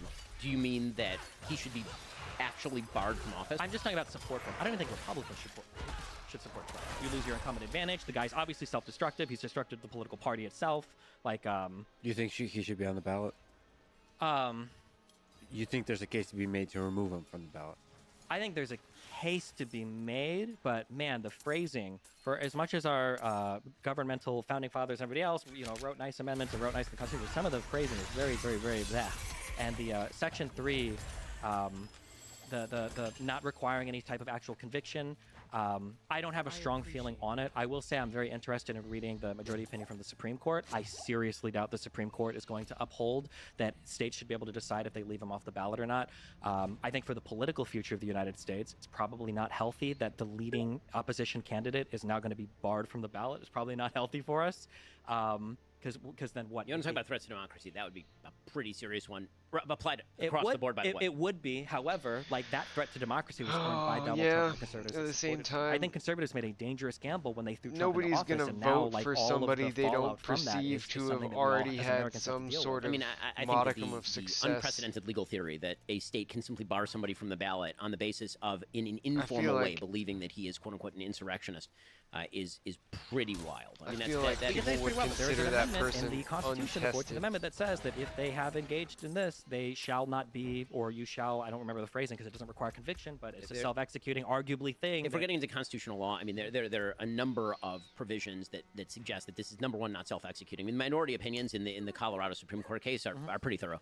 But I the agree. Number I'd one like to see contention, which is that. that this is not self-executing because other elements are not self-executing, that ignores subsequent actual law that happened. I mean, the Congress passed a law, for example, in 1872 defining who was an insurrectionist. Right. It was not an insurrectionist for purposes of No, I'm with elections. you on that. In 1994, Congress passed a law that specifically defined insurrection as a criminal activity so that somebody could theoretically be convicted of insurrection and therefore ineligible to run for office. It is unlike, say, the analogs that are used by the majority Do you opinion. multi-stream, like age. or do you only Obviously, stream on it's not the Twitch? same thing. We can all tell what somebody's age is by looking at their birth certificate. I can't tell whether somebody's an insurrectionist without any reference to a legal statute or definition of the term. I would also be careful with that because remember, one of Trump's first big political actions was challenging Obama's birth certificate. Well, and I thought that was dumb at the time. But Sure. in any case, I like that you both said 100% chance that Trump will try to go for third term and 0% chance, which statistically. third term, he's done, man. Are you kidding? He would Oh, want it's- to. given the- Trump's going to walk try. around, hands up high. He's going to be like, I'm a two-term president. I'm the only president since Grover That's Cleveland. ambitious. But since It's Grover ambitious Cleveland, for who me served to two think that I non-consecutive wouldn't terms. be I able kicked to Joe Biden handle out of office, multiple and I kicked chats. Hillary Clinton out of office. Dude would be like, he'd be living large. Are you kidding? He doesn't want the presidency anymore after that. I just think that I think it's scary that Donald Trump. It feels like for all of the accusations that are made sometimes against Democrats, like Biden is ordering Garland to investigate Donald Trump and blah blah blah. It seems like Donald Trump would actually do that with his DOJ, would give them orders. He didn't. He didn't. Well, he didn't kind do of- Kind of a he kind high-quality did, problem, though, wouldn't you right? say? So, for instance, with Jeffrey Clark went to Rosen and Donahue and said, hey, listen, I need you guys to sign off on a letter that we're going to use essentially to bully states into overturning their elections by saying we found significant election fraud. And part of that threat was Jeffrey Clark saying, listen, if you're not going to do it, Rosen, Trump's going to fire you and just make me the acting attorney general. That was the threat that he carried. And I think Trump repeated that threat in a meeting later on that was, I only rebuked when I think half the White House staff said, if you do this, we're resigning. Okay, so that's a slightly different topic because now you're getting into all the election shenanigans and all this. But I'm just saying he threatened to fire his acting attorney general if he wouldn't carry the same platform, essentially. Like, if Trump could order his DOJ to do something, would he? It's not beyond the pale for him, right? It's not beyond the pale for him to order them to do it, and then it's not beyond the pale for them to reject him doing that, which is the story of the entire administration. Whereas Joe I Biden agree. orders his DOJ to do things, and then they just do them. Well, I'm not. We can get into specifics there. This This is one of the big problems that I have with, I mean, for example, all the talk about Trump tyrant, Trump executive power. I mean, Joe Biden has used executive power in ways that far outstrip every anything that president has been stretching executive power. I mean, That's Joe just Biden is going like Joe Biden has gone well beyond anything Trump even remotely attempted to maintain via just pure executive power. And actually, Trump's use of executive power is nowhere near even what Obama was. I mean, Obama's Trump's inability to get border policy passed literally had him using executive power to march the military down to the border. I mean, Joe Biden literally used the Occupational Safety and Hazard Administration to try to cram down vax mandates on 80 million Americans. That's insane. Sure, he but literally why- said, but why I cannot give- relieve student loan debt, and then tried to relieve hundreds of billions of dollars in Yeah, student but what loan happened debt. to that? It got struck down by the Supreme Court, and then they still did it. They still did it. Biden brags about it. For Brags about having relieved what he tens of was billions. able to relieve, which I think were related to particular types of student loan debt. But I'm just saying that the guardrails are holding with Biden as much as they're holding with Trump. The only difference is that once Biden exhausts his executive power, he's not running around lying to people or trying to extort people or trying to and concoct insane schemes. Well, I mean, so here's the way I would think of this. Think of the guardrails holding as the filter. Sure. Okay? Meaning like the coffee is in the filter, some of it's, what you want is going to get through and all this stuff. The guardrails prevent the other stuff from getting through. Mm-hmm. Now the question becomes, what liquid are you pouring into the filter? Okay, meaning, so if the filter exists, if the guardrails hold, and if Donald Trump can't steal elections, what's the policy that comes through the other end of the filter? The policy I get from Donald Trump on the other end of the filter is a bunch of stuff that I like. The policy that I get from Joe Biden on the other end of the filter is a bunch of bullshit I don't. So that's the basic calculation. Okay, so then the idea is essentially that Donald Trump's rhetoric is insane, but we don't care. Donald Trump would probably try to steal an election if he could, but he probably won't be able to. He's not going to do it again. I told you. He's not. You don't think he has any? Why not? Because he won't be eligible to be on the ballot in. I mean, by the way, you want to talk about 14th Amendment? Mm-hmm. That's where the 14th Amendment applies. Okay, that's where it actually applies. Meaning you cannot. He is not qualified to be on the ballot in 2028 if he is the president of the United States. States can literally, in self-executing fashion, take him off the ballot, just like he's past the age of 35, once you have been president 2 times, you're no longer eligible to be president of the United States. Why? American you have a stronger nightmare. Yeah, but case like, to keep him off the ballot. why would the 14th Amendment stop if he thought Vice President Pence could unilaterally decide the outcome of the election? When he's not on the ballot? So now your theory is that he's going to get reelected, and then in 2028 he's not even going to be on the ballot, and he's going to direct his new vice president Kerry Lake to simply declare him president of the United States when he has not been on a ballot. You're I don't good, know brother. what the Anytime. scheme would be. I think we can kind of like laugh and say there's no scheme we could even concoct. But I think Macho that there- Camacho, like with the machine gun, he's going to walk in. I think the issue though is that like the idea of electing another president that has tried to circumvent the peaceful transfer of power using extra legal means, and then pretending like we can't concoct a single scheme that he could try to circumvent other legal processes to have a third term or to have a longer term or to install who he wants as the next president. I just when a person has already shown you who they are, and when every single person around him agrees with that, when every single person that's worked with him, save for Sidney Powell, Eastman, and Giuliani, which I don't think anybody would want to throw their lot in with those 3. It just seems wild to me that we would say like, yeah, we're just going to go ahead and trust this guy with another term of president, but like he can't run for a third term, so it's fine. When there's like 50 million other things, and I'll make you the case that if you want him not to make election trouble, you should elect him president in the next election cycle, and then he will be ineligible. Yeah. I find that to be a wholly unconvincing argument. But okay. Well, recently in the news, the presidents of Harvard, Penn, and MIT failed to fully denounce calls for genocide, and that rose questions about the influence of DEI programs at universities. And so maybe either looking at this or zooming out more broadly at identity politics at universities or identity politics, wokeism in our culture, how big of a threat is it to our culture, to Western civilization? So obviously I'm going to say it's a huge threat. The reason that I think this is a huge threat, I want to give a definition of wokeism because people are very often accused of not using wokeism properly or believing that it's sort of a catch-all phrase. I don't think it's a catch-all term. I think that wokeism has its root in postmodernism, which essentially suggests that every principle is a reflection of underlying structures of power, and that therefore any inequality that emerges under such a system is a reflection, again, of that structure of power. That used to be applied in sort of Marxist ways, the suggestion being that economic inequality was the result of misallocation of power in the structure preserved by an upper crust of people who wanted to cram down exploitation on people. That was sort of the Marxist version of postmodernism. And then it got transmuted into sort of a racial version of postmodernism, in which the systems of the United States are white supremacist in orientation and are perpetuated by a group of people who are, in fact, in favor of the preservation of white power and white supremacy. That is the generalized theory of critical race theory, as proposed by, for example, Gene Stefanchik and Richard Delgado in their book on critical race theory. That has taken a softer form that we refer to as DEI. The key in DEI is the E, meaning equity. So equity is a term that does not mean equality. People mix it up. Equality is the idea that we all ought to have equal rights, that we all ought to be treated equally by the law. Equity is the idea that if there is an inequality that emerges from any system, it is therefore due to discrimination. And the best way to tell whether somebody has been victimized is by dint of their race. And we can tell whether you're a member of an oppressed group or an oppressor group by the intersectional identity that you carry and by the nature of your group's success or failure predominantly along economic and power lines in American life. This means that if one group is predominantly successful 100%. economically, they must be a member of the victimizing class. And the only corrective for that would be, as Ibram X. Kendi likes to suggest, Fucking,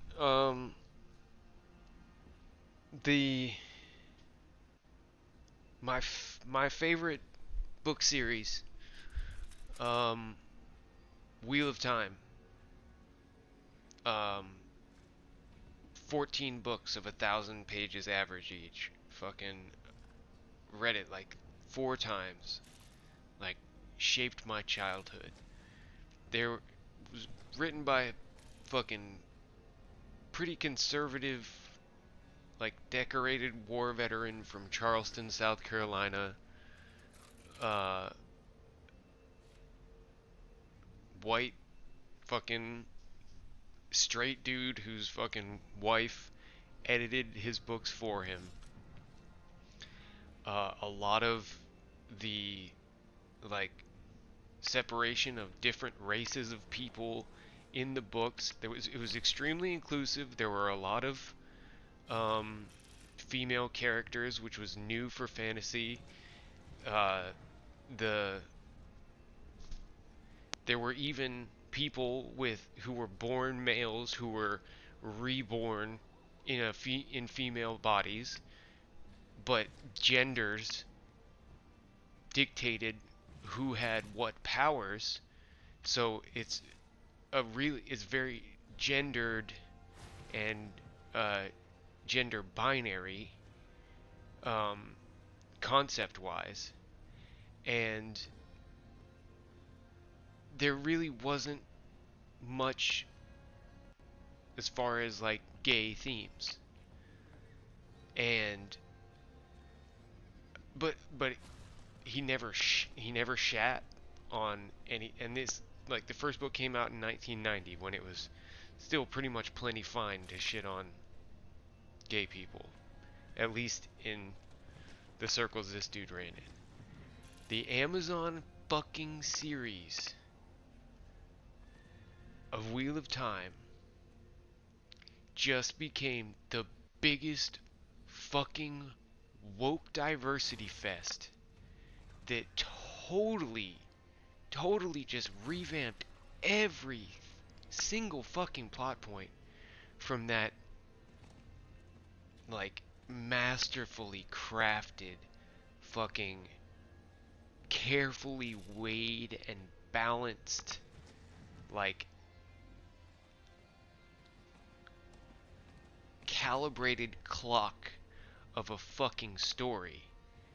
And they literally just were like, crank it up to fucking 11, make everybody from this, like, isolated, like, mountain town that was supposedly, like, the people there hadn't been, like, interspersing with the rest of the world for, like, hundreds of years, be, like, made up of Indians and black people and Asian people and white people and redheads, when literally like, one of the first details of the book is that the protagonist stands out from the rest of that community because he's an adopted from another land, from another race of people,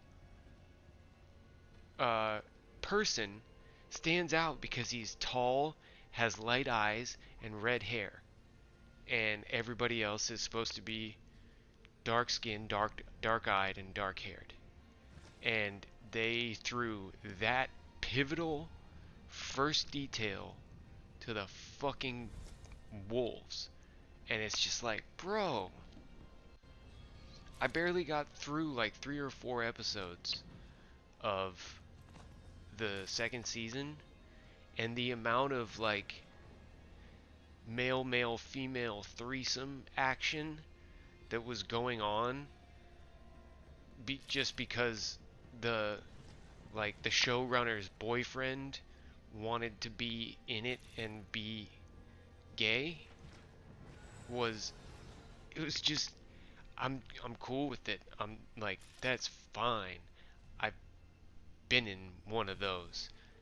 It's just, bro, that never would have happened in fucking Wheel of Time, and you guys are assholes for fucking doing that to my show, to my books.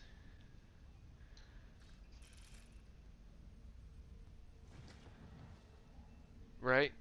I mean, that's my fucking speech, dude, but, like, by all means, dude, if you want to, like, make a spin-off series with all of the, like, magic systems and the fucking, based on the world of Robert Jordan in the Wheel of Time, make it as fucking, like, passion piece as you want. But don't, like, change pivotal story details just because, like, you want the first episode to virtue signal. You want the pilot of this show to virtue signal that we're gonna be fucking woke. Like, give me a break. Alright, I gotta pee. Appreciate you letting me rant. I agree. Good topic you brought up. Be right back.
Shoot, if you're still here, I was asking about Twitch, and whether you streamed elsewhere, because Twitch works like shit on my 5G, and I want to go down to the gym and be on the treadmill and check out your stream. So just know that I'm gonna be.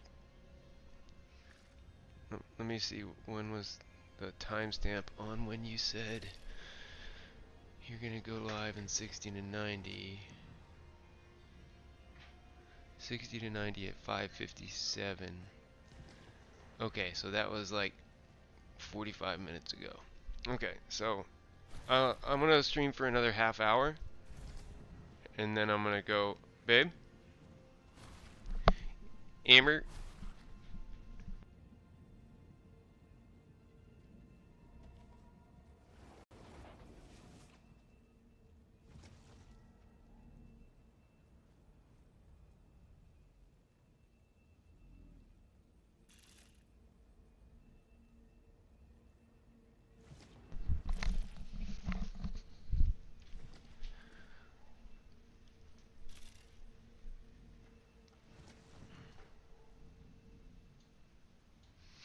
All right, all right. My bad, my bad. I'm back, I'm back.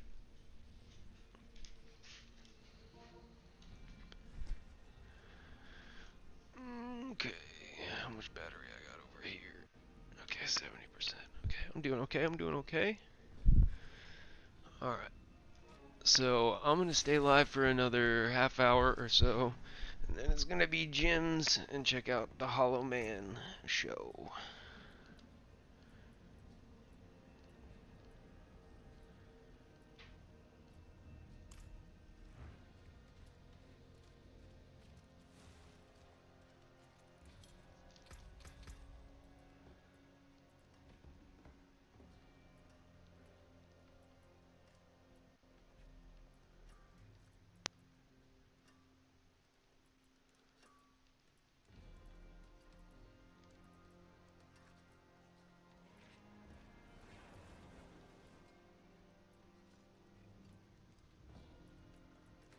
Where is it at? Ah, there we go.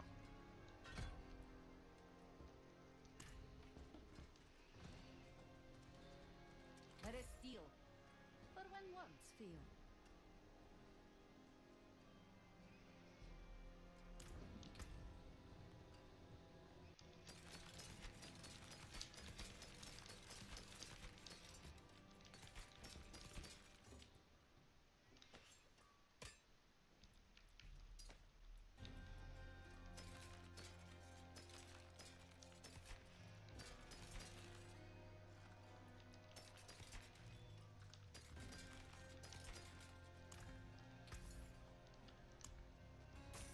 Stay sharp, my friend.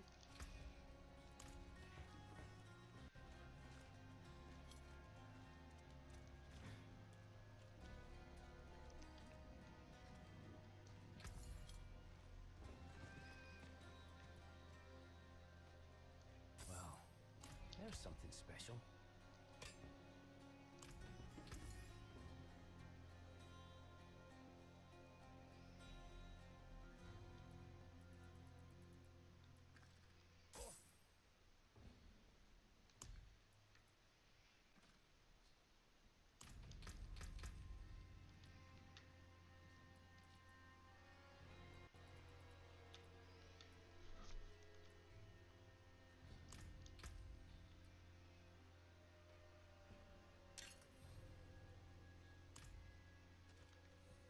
That's the spirit.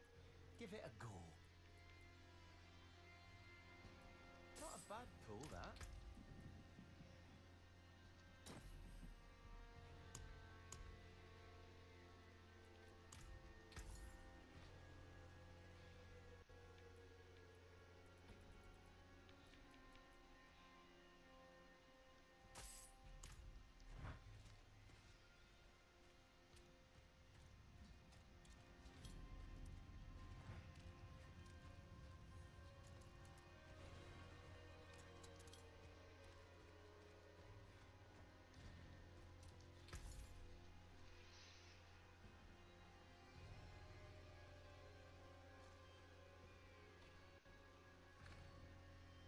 Follow the stars.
You missed me explaining why I asked about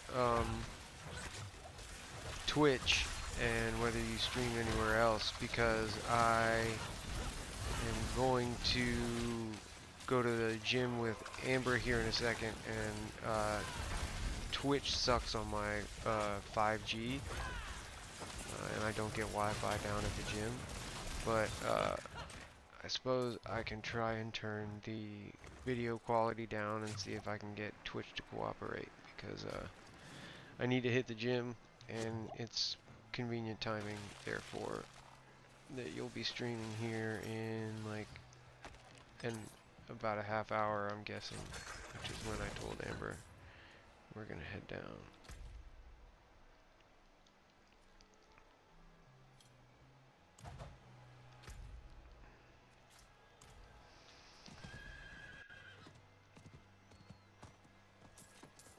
But other than that, not much.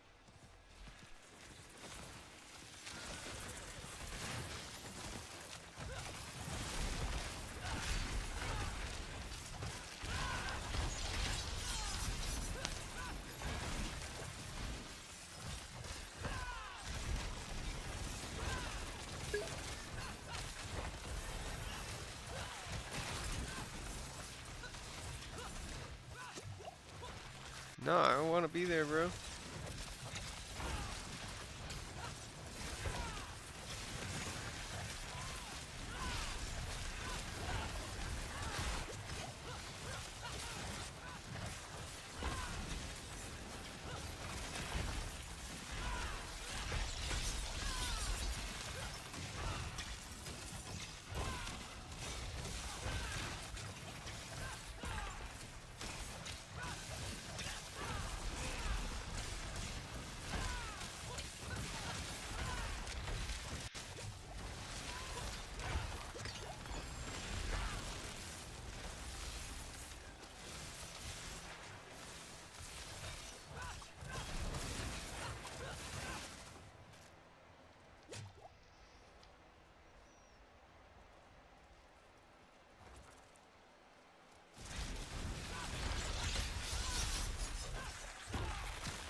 It's actually quite the opposite.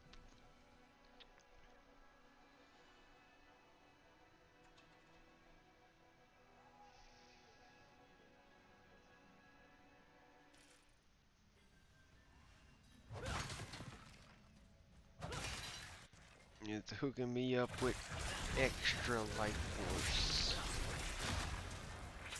I never knew how much life force I could have until it gave me some of its life force.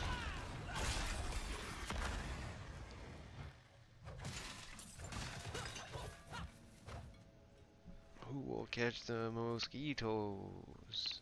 Oh no!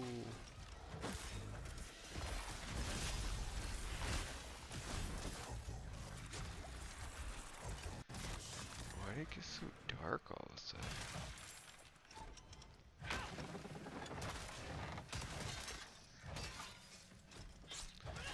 And what's with all the spiders? Eating their insides.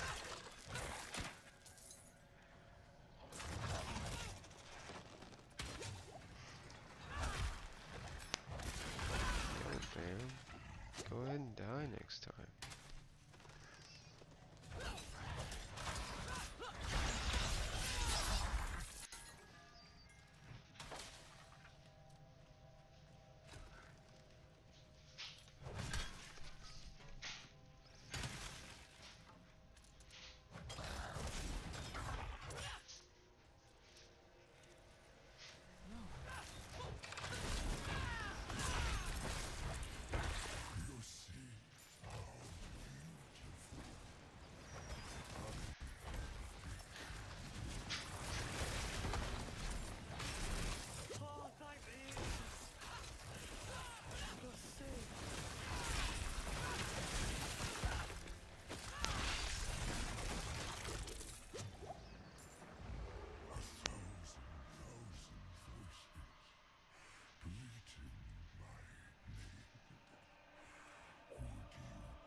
Meow.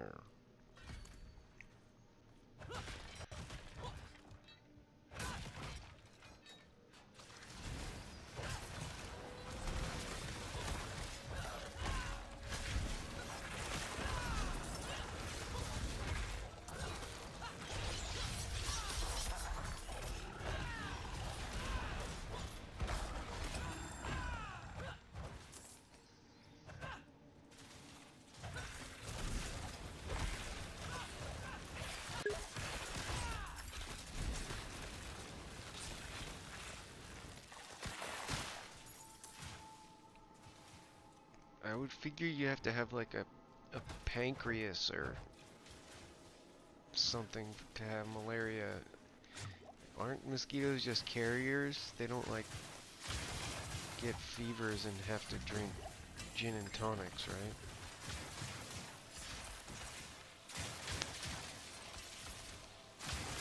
Fun fact, you know that gin and tonic was originally a malaria cure, quinine, that comes in tonic water.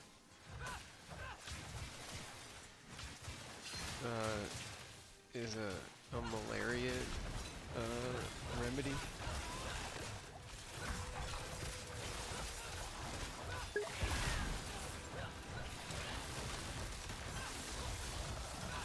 Yep. Next time you see tonic water, you can see that it says tonic water with quinine.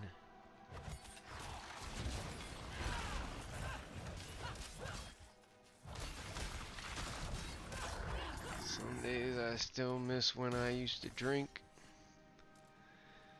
Just 'cause gin and tonics were good.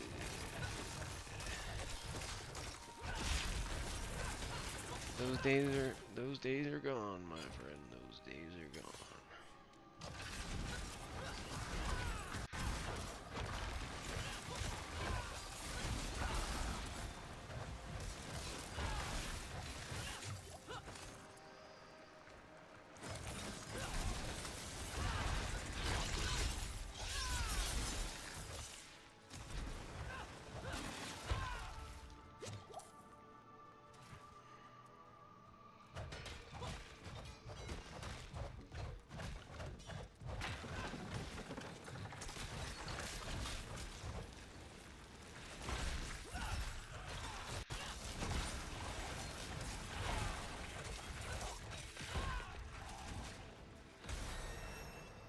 Boom, boom, boom.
Yo, like, W the fuck, bro?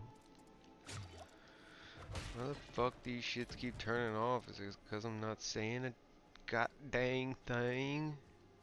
Am I sitting too still?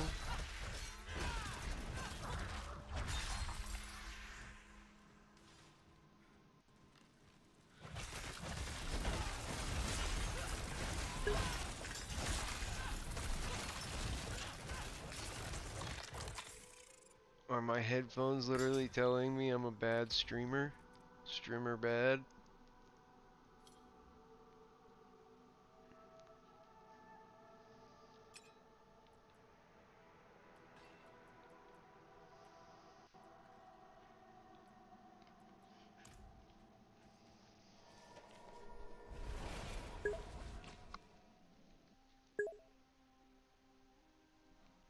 There.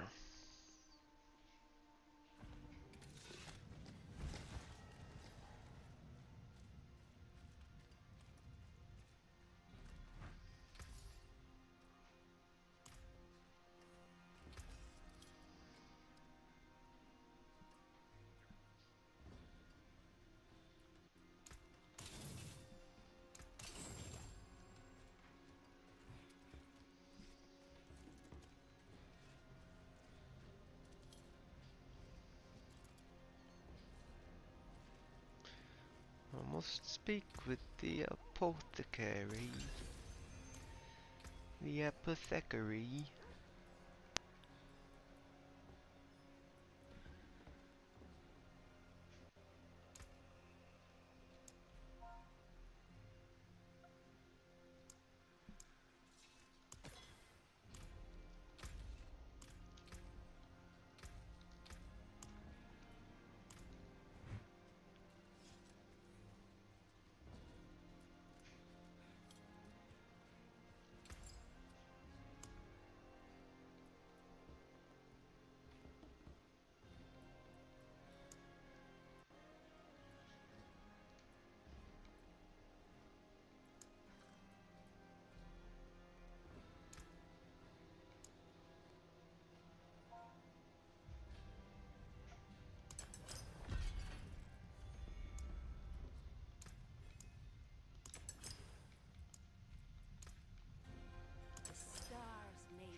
Okay, brother, I'll be in your chat. I'm gonna head down there in the next 10-15. Have a good start and just count on me showing up. I'll be there.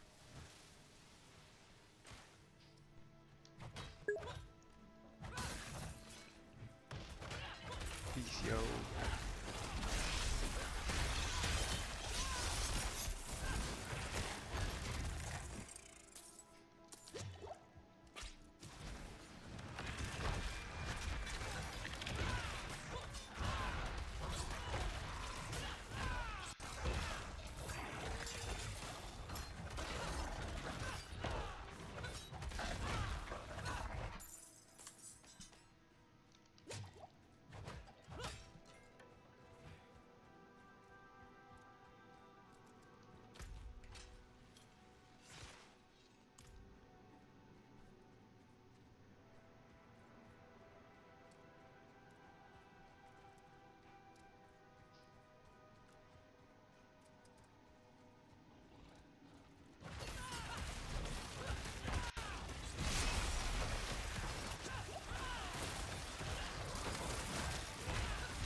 Quit making all that goddamn noise, woman.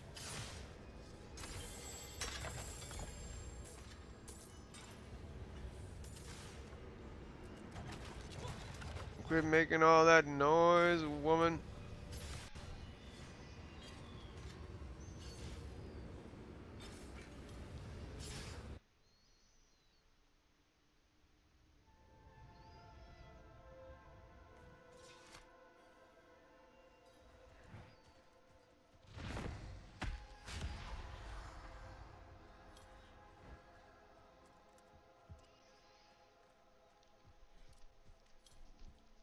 Alright, get ready.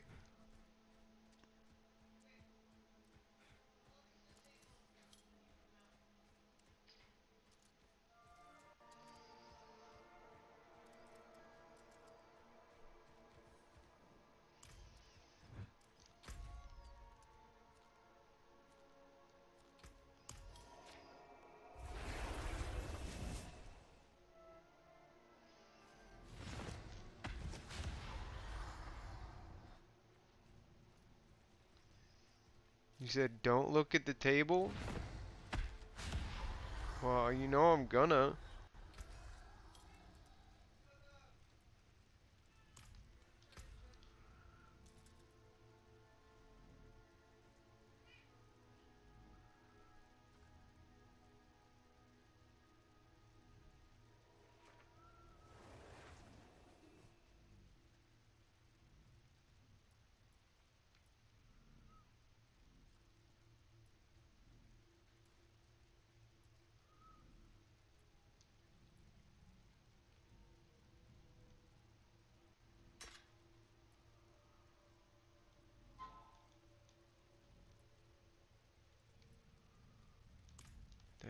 That's probably Hollow Man going live.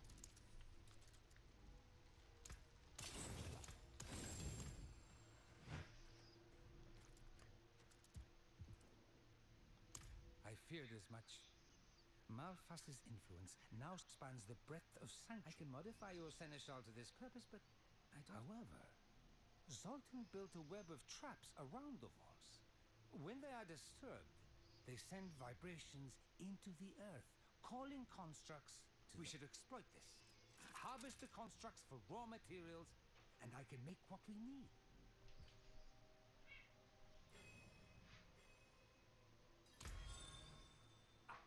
You will also find a few of my constructs roaming the gate hall. They can provide whatever you may need.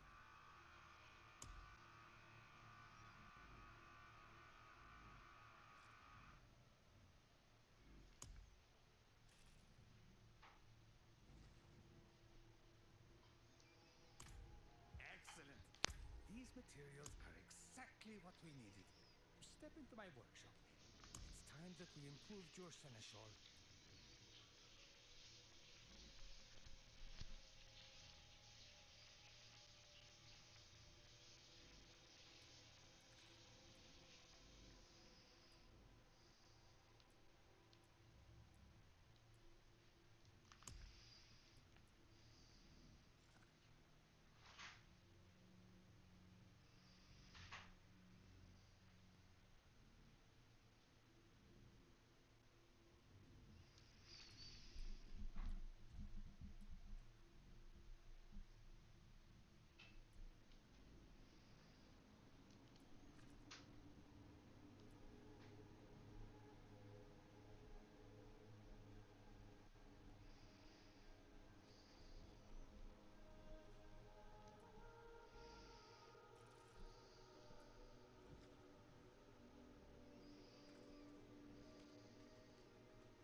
Interesting. Okay. Alright guys, if you're lurking, if you're jerking your gherkin, you probably heard me saying to my buddy Hollow Man that I'm gonna hit the gym and check out his stream, so yeah. I don't think I'm capable of raiding. I don't think I have the permission slash the required amount of viewers, but if I did, I would. And that being said, I will be back on the stream for some more Diablo 4 action later on tonight. Peace and love, everybody. Bye.